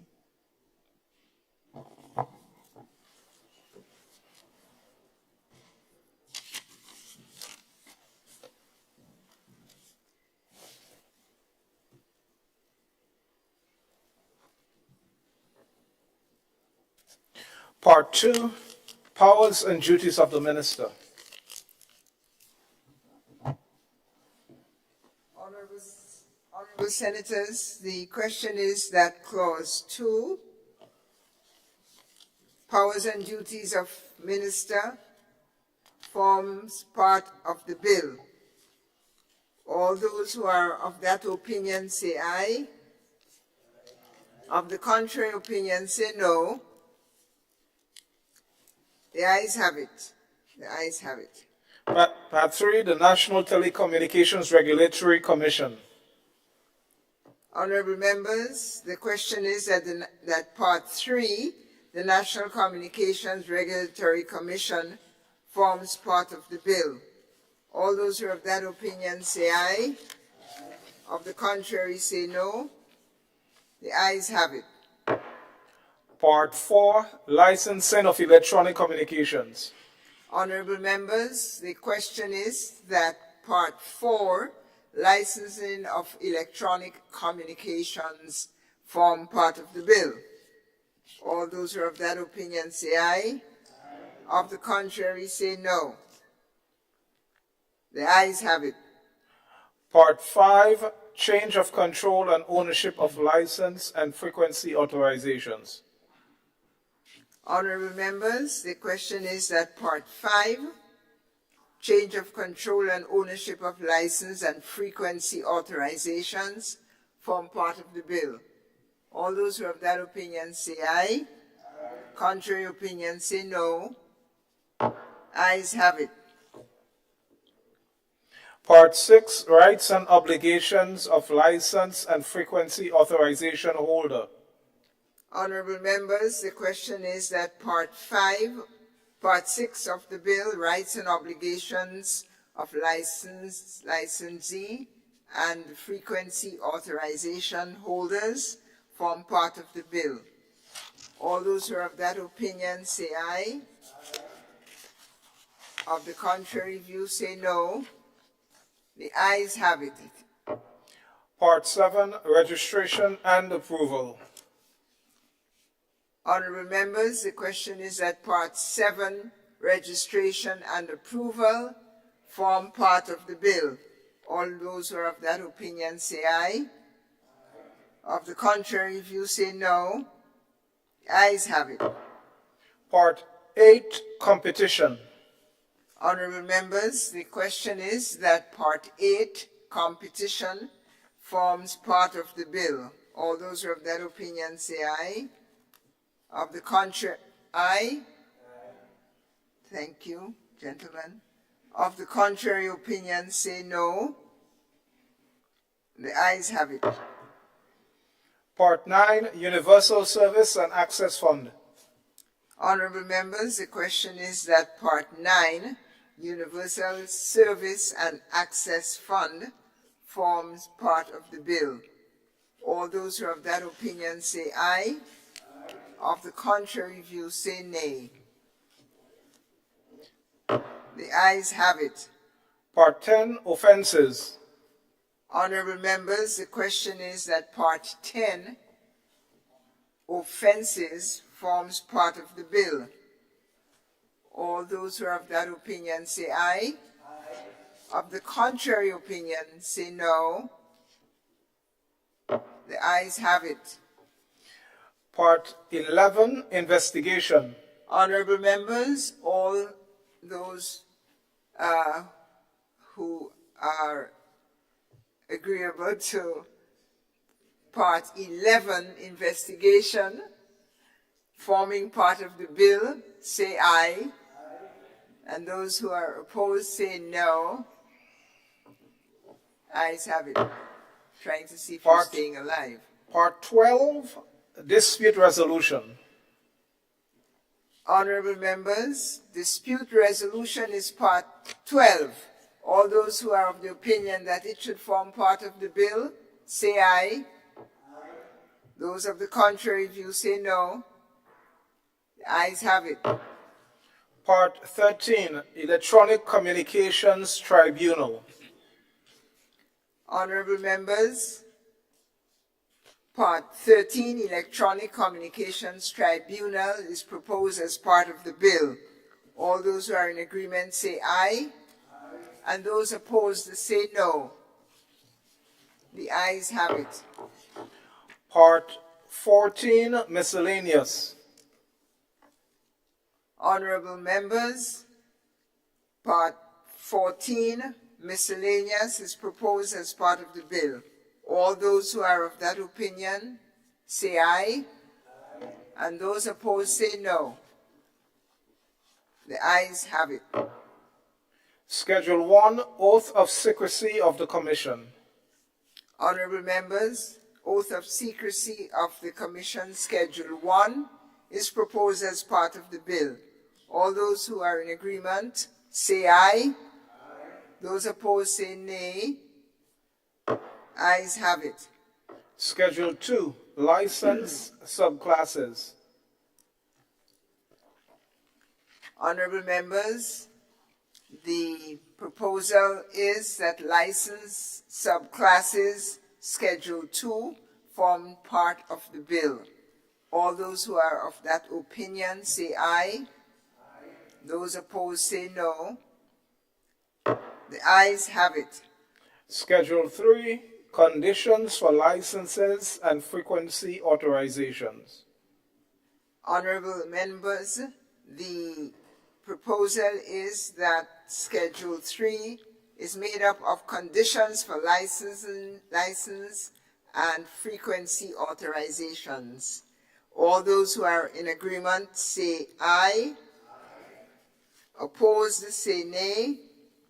Ayes have it. Part 1, preliminary. Honorable members, the proposal is that Part 1, preliminaries, forms part of the bill. All those who are of that opinion say aye. Of the contrary opinion say nay. The ayes have it.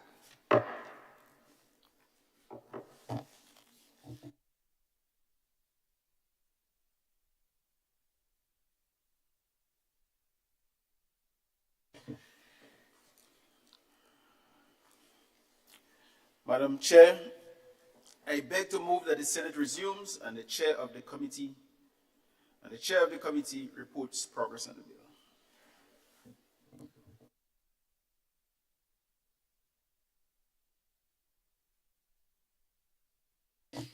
Honorable members, the proposal is that the chair of the committee reports to the Senate. All those who are of that opinion say aye. Of the contrary opinion, say no. Ayes have it. Senate is resumed.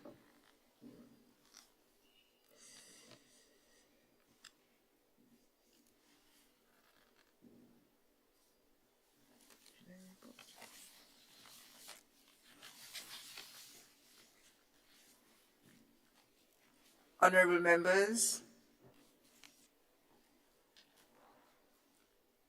I report that the bill was considered, Electronics Communication Bill 2024 was considered in committee. All clauses passed without amendment.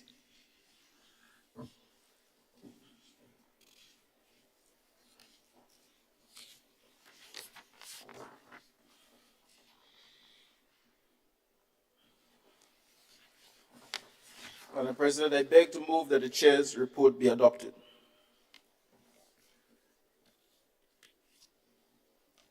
Honorable members, the proposal is that the chair's report be adopted. All those who have that opinion say aye. Aye. Of the contrary view say no. Report is adopted.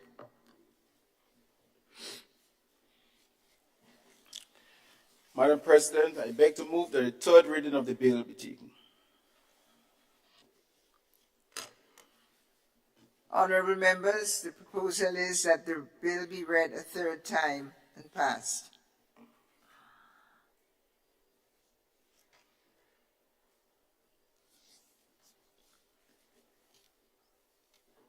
Honorable members, as many as are of that opinion say aye. Aye.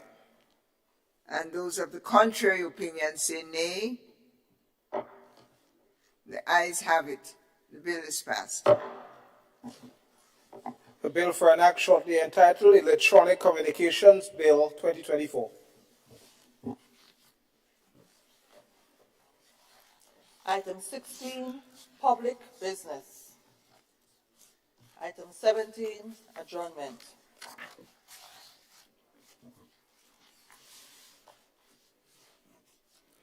Leader of government business. Madam President, before I move the motion for adjournment, please permit me to inform the Honorable House of the Senate. I'm happy to furnish Senator Franklin with some information in regards to his question.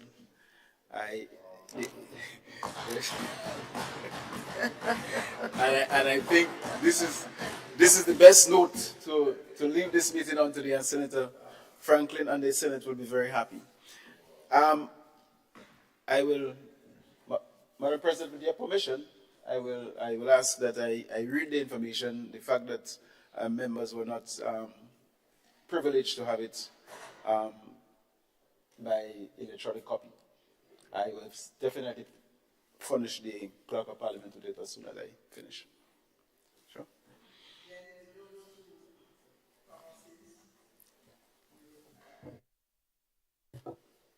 To read it. I'm looking for our standing orders so we are not in breach of the law, but you have promised to submit it in writing, so please proceed. Thank you.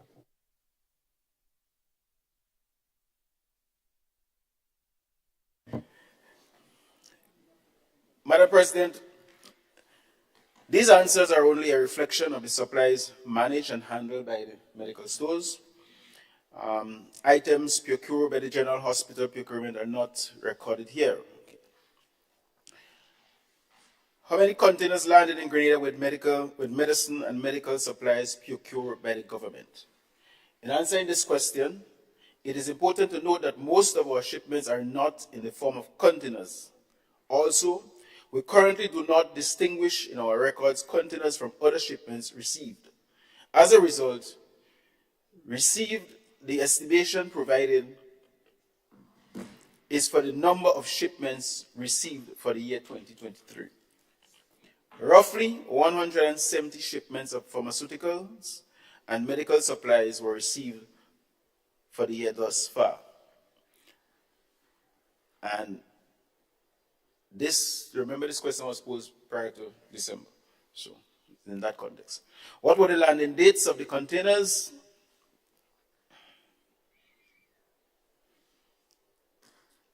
Most shipments are cleared within 1 week of landing at most, but usually handled within 2 to 3 days. Therefore, an estimated landing date can be obtained by subtracting 1 week from the received dates in the invoice attachments. The broker should be able to provide you with a more detailed report on handling dates and whether or not the shipment was a container. What were the clearance date of the containers? I'm following from the questions. Right?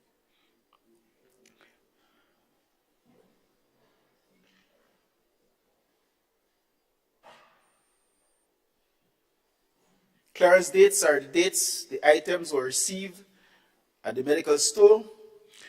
Refer to the different invoices within the attachment to see the different dates, shipments, different invoices were cleared, and the clearance date is the date received. Madam President, just give me 1 minute, please.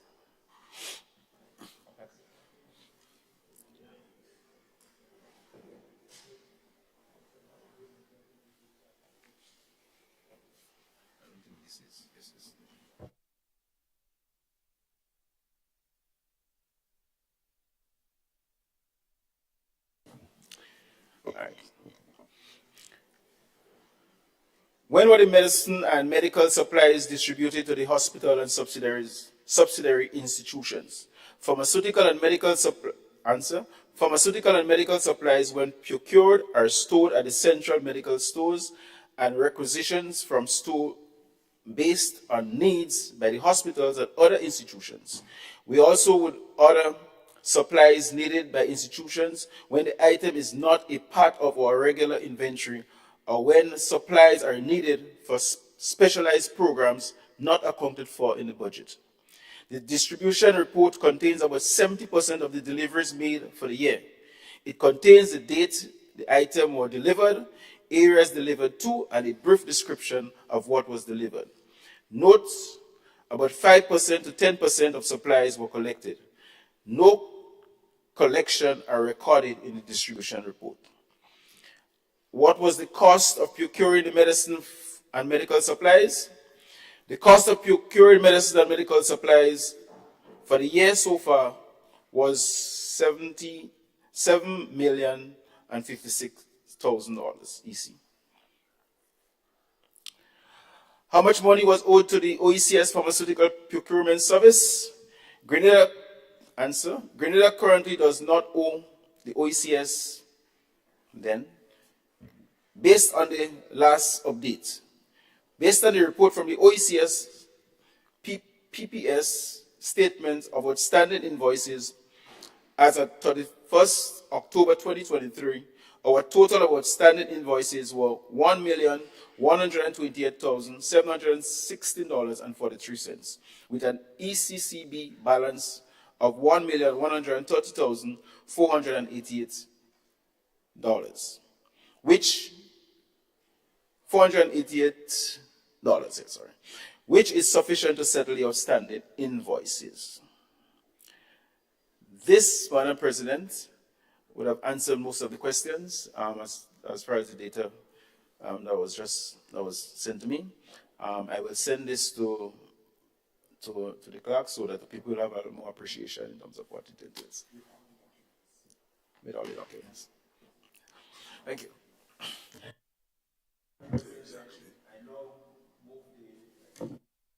I now move the motion for the adjournment of this Honorable House. Sign it.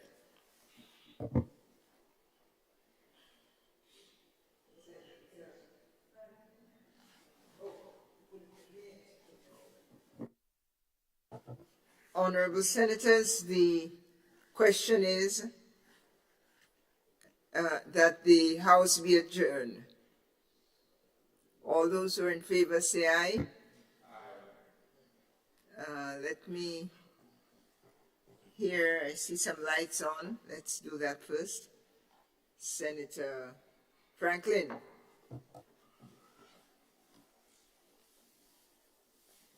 Thank you, Madam President. Madam President, of course, I am inclined to respond to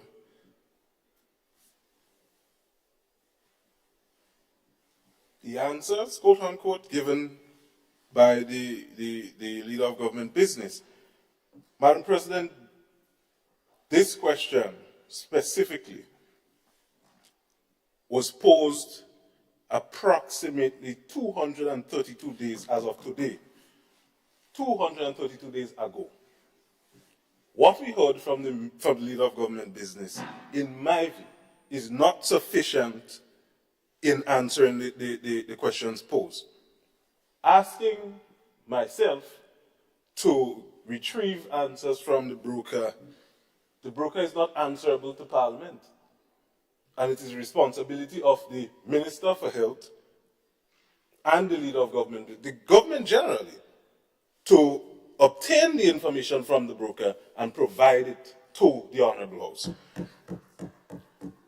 As it relates to mention being made to the distribution report, we do not have the distribution report. Therefore, it's incumbent on the leader of government business and the government to provide us with the information from the distribution report. And additionally, Madam President, references being made to invoices and subtracting the 1 week from the invoices, that is not the responsibility of the Parliament. We ask questions, and it is the responsibility of the government to provide these answers and the specific information to the Parliament. The questions were specific for a reason. To give the government an opportunity to explain to the people what has been happening specifically in 2023. And the preamble to the question, I quoted the then former Minister for Health, who is now the Minister for Youth and Sports. So the questions did not come arbitrarily or from the air. It came from comments that the then minister made. So, Madam President, I have to say, of course, in keeping in mind, Madam President, comments that were made at that time by the then Minister for Health, that he was in the process of ensuring that answers were provided, and he went as far as to say that people should be careful what they ask for in relation to the medication, the specific medication, because I asked what medicine and medical supplies were procured. I did not hear an answer, Madam President. And I can say, a majority of these, the answer to these questions could have easily been provided within 1 week. If the government truly showed that they cared and they were responsible. 232 days later.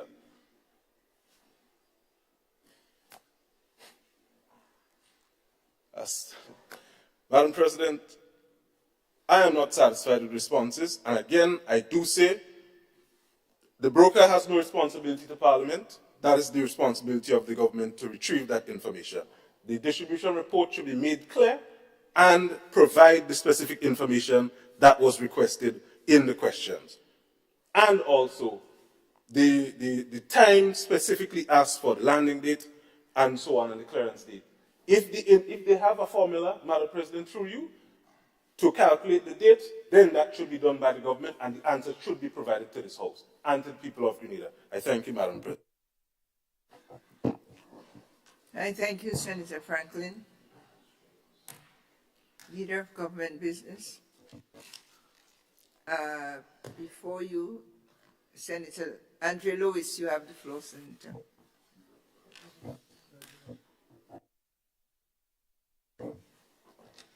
Just begin on the adjournment.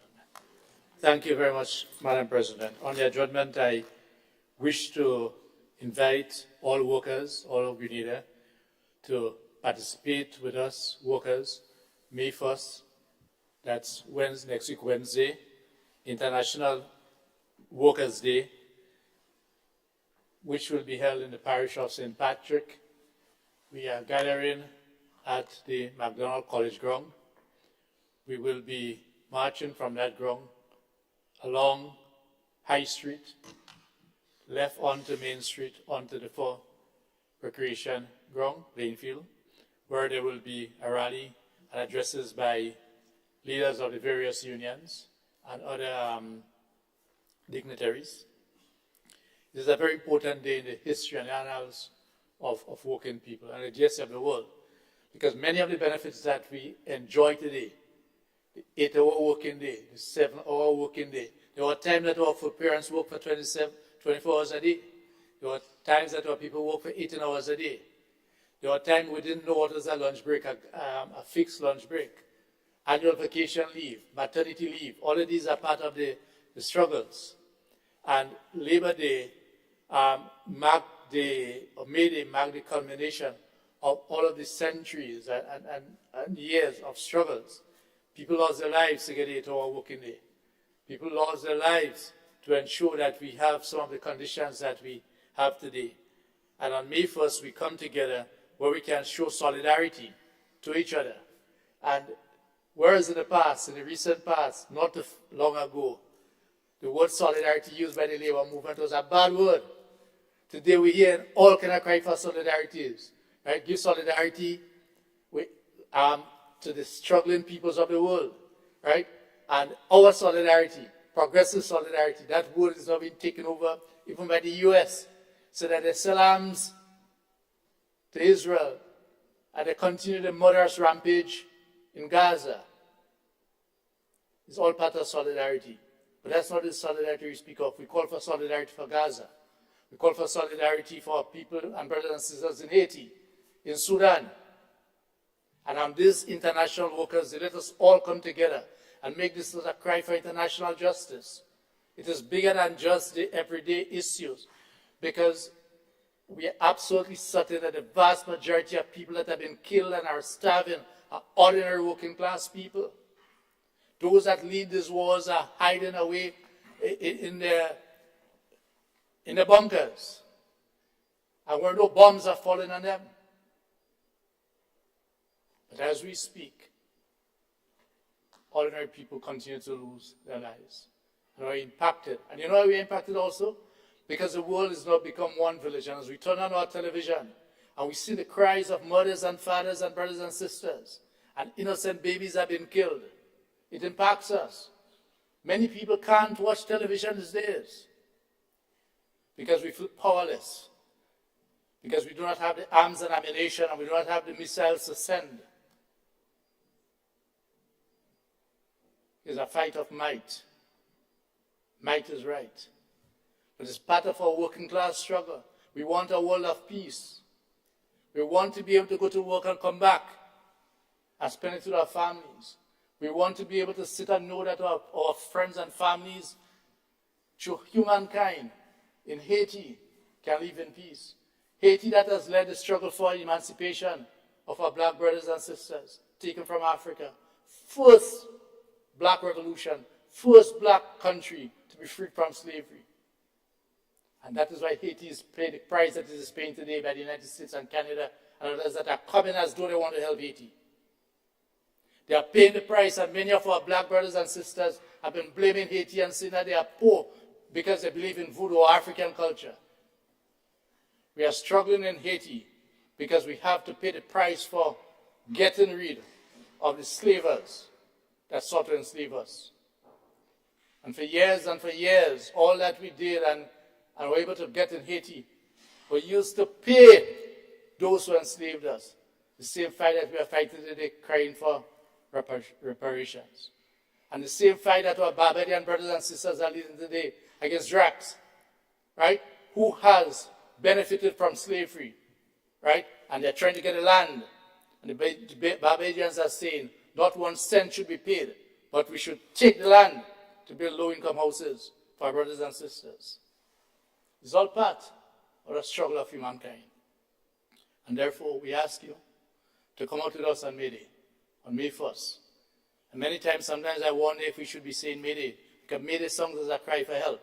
But let us say International Workers' Day. International Workers' Day. But we understand local language. And colloquial speaking May Day, May 1st. Let us all resolve ourselves as we join in the working people of Grenada and throughout the world. And I know that in Cuba it will be big. This is a state that on May 1st has this national celebration where millions of workers and the state goes out and speaks about its solidarity. Not only solidarity in Cuba, but solidarity to the world, because they are internationalists. And we know that what we have benefited today. Why am I making these points? Because we are all related. Just as how the international cries and recently they passed in the United States Congress aid for Israel to continue killing ordinary Palestinians. We must speak out for all things throughout the world. We must not be afraid to speak out. And as a state, we must speak out. I understand the issue of balancing interests, but there are some things that are bigger than worrying about what the mighty North will say. There are some principles that are bigger than these. That which we enjoy today. If many were paying attention to this and were afraid of this, then we would not have been in our parliament today. Yes, we have to get rid of this that is hanging over you, Madam President. We have to get rid of it. It's part of the process. It's taken us long, but we have an open discussion. All right? And it is because we can say that today, because those who went before us were fearless and were not concerned about the consequences. The only consequences that they wanted to ensure is that we can speak with our voice today and we can be freer today. It's a long process. We are not yet free. It's a free process still because we are still vestiges that we have to get rid of. But we have come a long way. We still have a long way to go.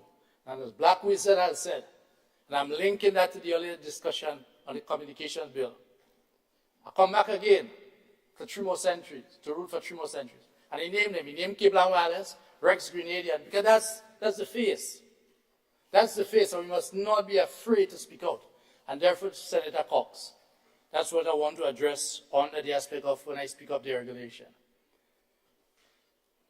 Yes, technology will result in workers changing jobs, or even in some cases losing jobs. And that's happened. The Industrial Revolution, as technology changes. But I dare tell you that the present-day companies that we are dealing with, be it the cable and wireless, etc., it is not just technology, because the work is still being done, but it is done on a contractual basis. They have reduced the quality and standard of living of life of our Grenadian workers. Not that they have less direct workers, but what have they done? They have subcontracted the work. And these workers and many others are now being employed by a contractor, but the work is still being done. It is not a case. And we understand that technology will change and some work will follow it. And that is why retooling that the labor movement has been doing.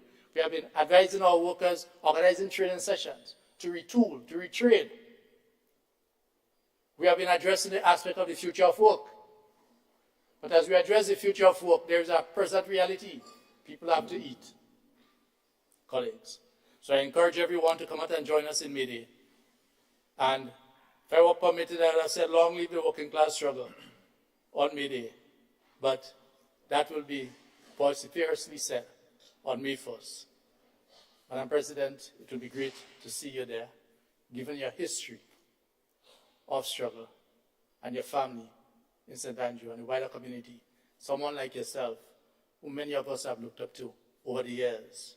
Together with the Mulcollians, and we listen to the poems that help us survive invasion, occupation. Long live May Day. Thank you very much. Thank you, Senator Lewis. Senator Cox. Thank you very much, Madam President. Madam President, just have a couple matters of importance that I think that I need to raise. And probably let me just start with this one first.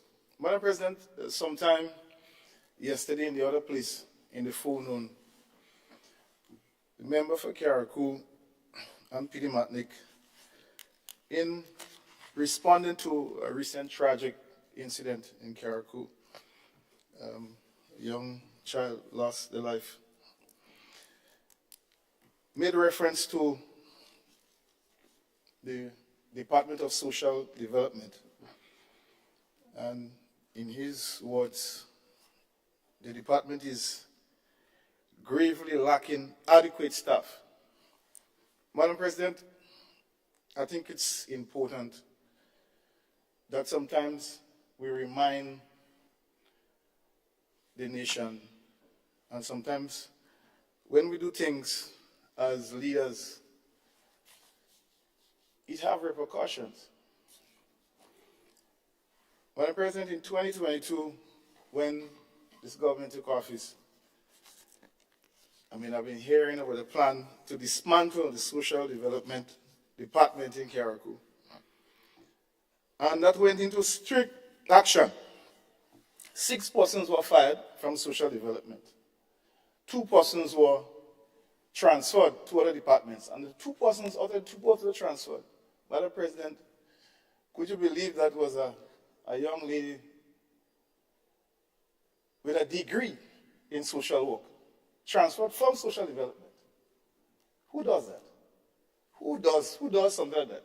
You take somebody who has vested their time and money in an area of care for all people, spend years to attain the requisite training from UE to hold a degree with honors in social work, and you move that person out from the Department of Social Services.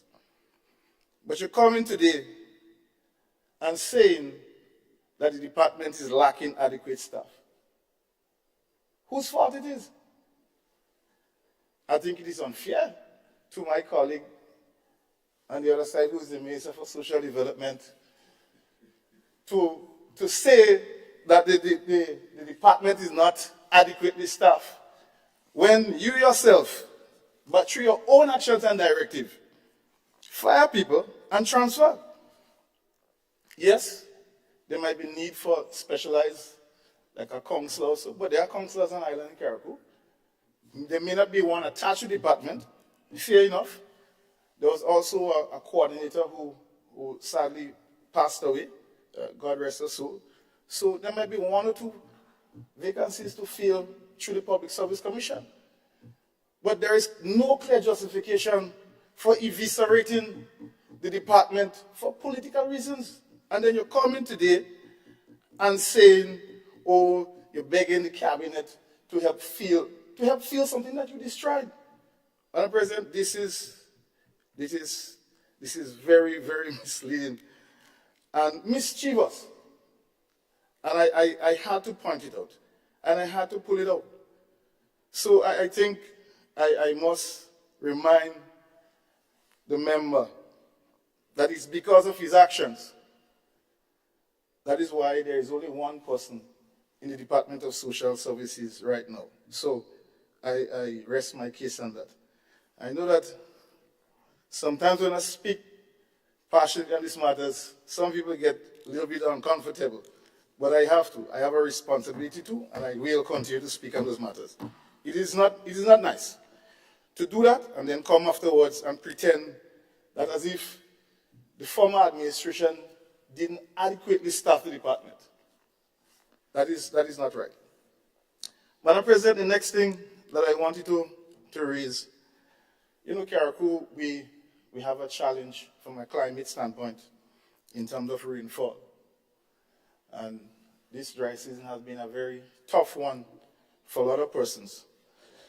In the past, I know that the former parliamentary rep, there were initiatives whereby persons were given support by bringing water to some of the persons who do not have the financial capacity to purchase or to pay for the truck to transport. I think the water is a couple cents per gallon, but it's about $100 and something for every trip, so you got to pay a private person.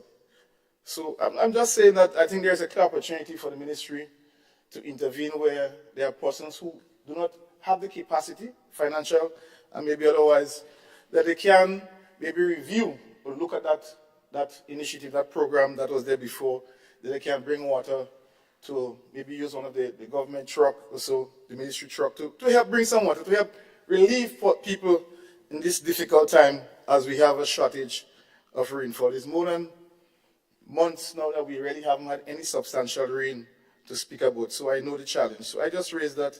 I think there's a clear opportunity for the ministry to intervene there. The next thing, Madam President, and my goodly senator, colleague senator, for the farmers, for agriculture, I think he will side with me on this one. The movement, the 4-H movement, Madam President, I don't know what has happened, but that has been, it's no way to be found. And I think that I'm just raising it. I'm not laying blame to anyone whatsoever, but I think that there is a clear opportunity for our voices as leaders in this honorable house to get our 4-H movement back up and running. I think everybody understands the importance and the impact that 4-H has in terms of transitioning persons or younger persons into the sector, the agriculture sector. The Minister for Education is also here. And most of us, if not all of us, has a clear understanding of the impact that the 4-H movement have on the development of our young people. And I think it's something that I think that there's a clear opportunity for the government to look into that and to reinitiate the 4-H movement in some shape or form so that we can see some more of that going forward.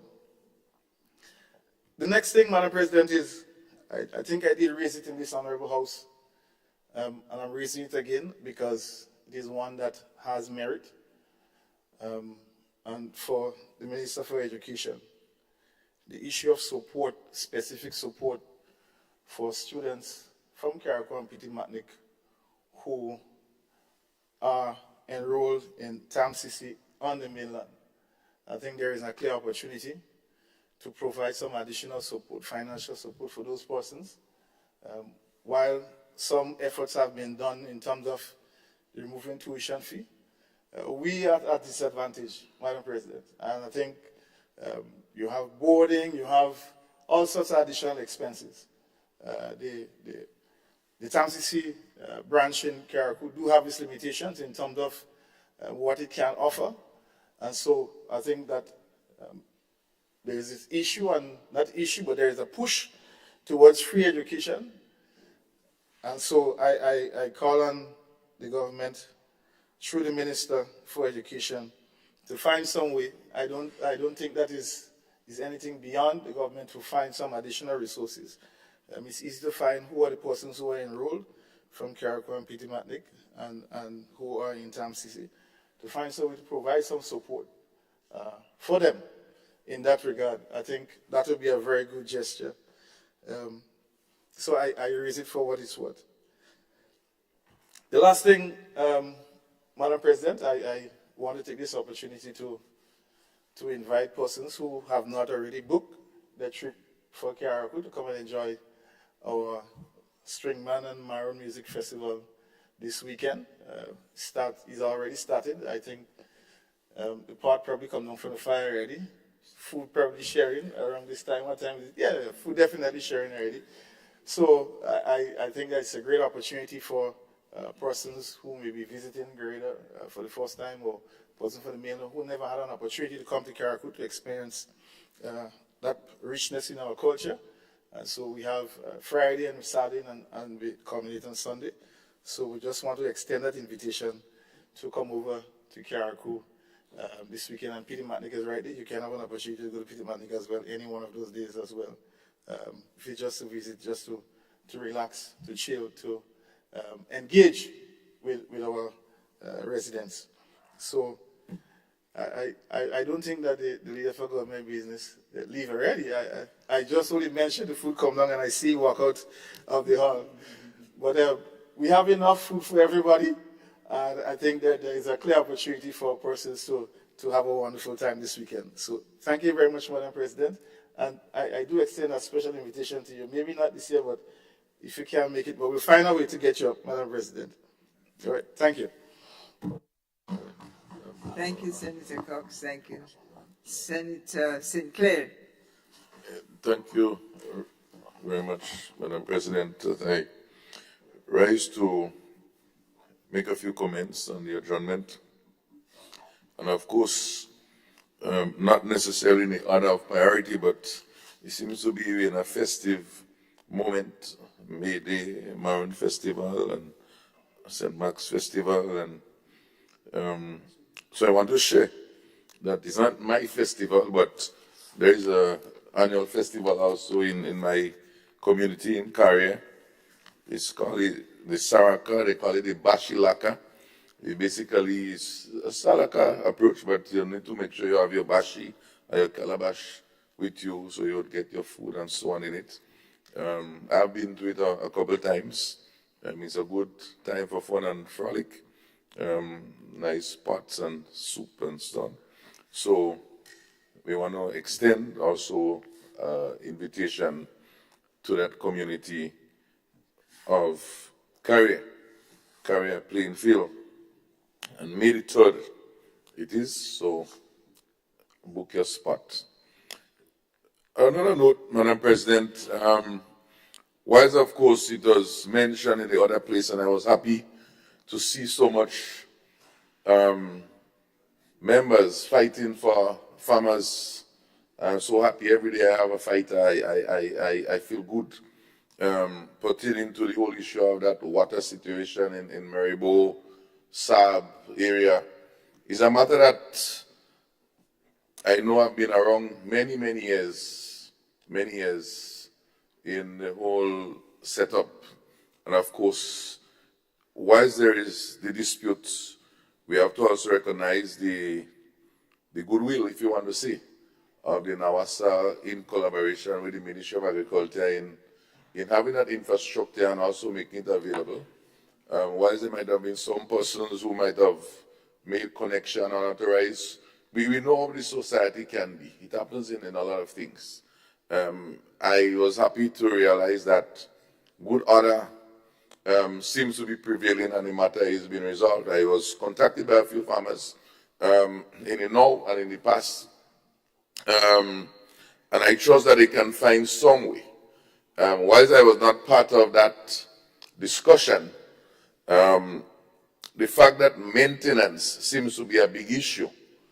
I don't think farmers, especially in those areas who depend on that water and has done well for them, to pay, if it's a small fee of $50 or $100, goes towards a pool to help maintain a bus pipe or something like that. I don't think farmers would have a problem with that, but there need to be organization and structure into how that is done. I mean, there is another approach also. You could also create 2 lines. So the farm, the Maribo, make sure that they have water, and then you have another line that services the farmer, because there's a lot of ways that could be done. I trust that NAWASA would use their engineering ability and try and solve it in that way, because we should not get there. You know, sometimes, Madam President, I don't know. And it's not government per se, you know, it's individuals. Sometimes in the way we try to resolve matters, you know, you write a letter and you get a letter, so we're going to cut you off. I don't think the government is in that mode, because this is something that has always been a contention even before this current government per se. But of course, the question is, I'm not too sure if previous governments would have written a letter. You know, sometimes the dialogue helps. It's the same thing we saw with the folks on the, I think on the Port Highway, a letter, and then discussion. So consultation come back to the fore, and I'm happy that the farmers were able to rest a little bit, and I trust that they would quote unquote behave themselves and cooperate as much as possible for the common good. And of course we're in the heat of the still dry season, so we have to ensure that sufficient practices, and I think that should be the learning out of that exercise in terms of the mulching and the various agriculture practices that could help us, not only in the Maribo area, but in many other farming areas of the country. 2 other things, Madam President, as I close. The MNIB, I think we were told that by the first quarter we should get a report. Well, not we, but a report should be submitted, and it will be good to know where that report is, was it really submitted, and what's the next step, because we have seen the impact of the lack of MNIB on our whole agriculture production and stimulation, and the lack of markets definitely affects production. Agriculture is market driven. Otherwise, you'd have, as my dear friend Senator Thomas mentioned, have a market failure situation where farmers produce and they cannot sell, or there is a market and we cannot supply. So this is a matter that we need to be clear on. And then the third part I want to say is that from the Grenada Cooperative Nutmeg Association, I just want to make a note, as a significant organization in this country is having its general meeting, area meetings coming up from the 7th to the 16th. The announcements are in various places throughout the country. And of course, the farmers are encouraged to come out and participate and be involved. We know sometimes they are disenchanted, they need a bonus, they need different things, they need better prices.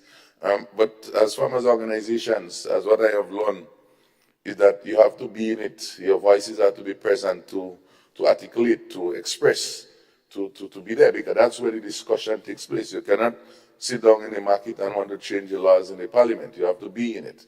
And so come out, and then you'll find that over time, a lot of times, sometimes persons are misled by information, third-hand information, fourth-hand information, because someone tell them something that is not even true. And I'm just saying that not in a defense of the association, but it happens in a lot of things, and so we lack participation because of those things. And so we trust that we could get more involvement, and we could get more organizations having their meetings, coming out, and in whatever way those support. We know the cooperative department. I know Mr. Grimes and his team there is very supportive in going out and assisting different organizations to put themselves together. And of course, they should not be in any way deterred by that sort of support. So I just wanted to share these thoughts with the House and of course the listening public until we meet again. Thank you. Thank you, Senator Sinclair. Before we take the vote on adjournment, I want to thank all of you for your kind invitations. Senator Lewis, I say with pride that I have been and expect that I will always be a militant for justice, whether it's for women's rights, small island states, children, you know. I join my ancestors here and worldwide who fight for justice, for rights. Different forms, different roles that I play, but be assured that May Day is a day that I recognize as International Workers' Day, and it's tied very much to the women's movement, because International Women's Day, working class women, is what has given rise now to March 8th.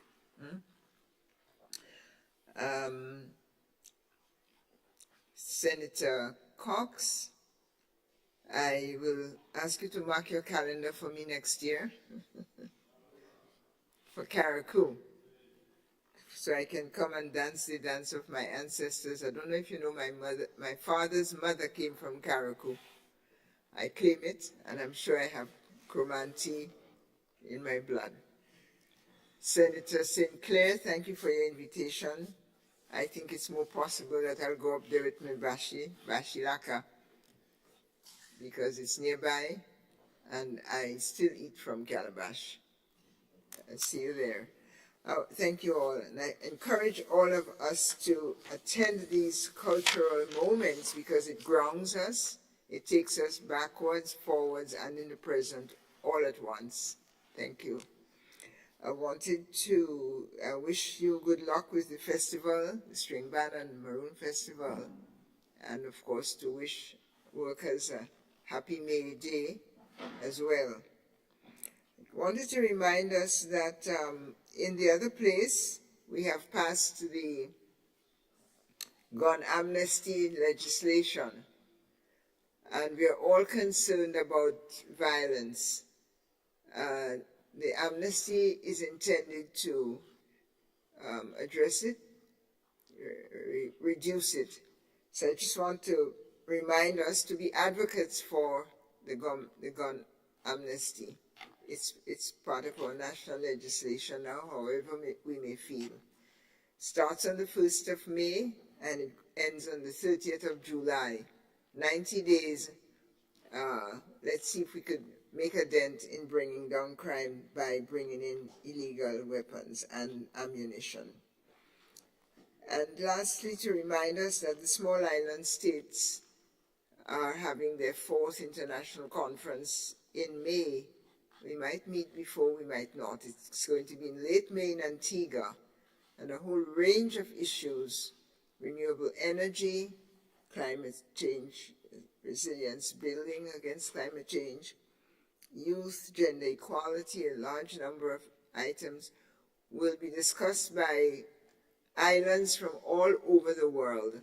Will gather in Antigua. Grenada once held a leadership position with the SIDS, and I'm sure we'll be in attendance to take up some of the ongoing issues, whether it's in tourism, agriculture for SIDS. So to bring that to our attention and to encourage us to contribute, whether to the NGOs, to the government position, or to the business sector, all will be present. Thank you for today. I thought we made some really remarkable progress in discussions, in a very close look at what is now or soon to be the legislation. I want to thank and commend the government side for proposing it, and all the other parties for their contributions, and in the end, the passage of that important piece of legislation. We should all be updated.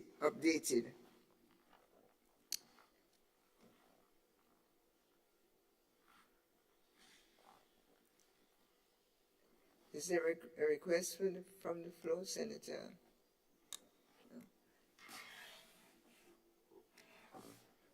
Honorable members, the question is that we adjourn sine die. All those who are in favor of the adjournment say aye, and those opposed say no. The Senate is adjourned. God bless.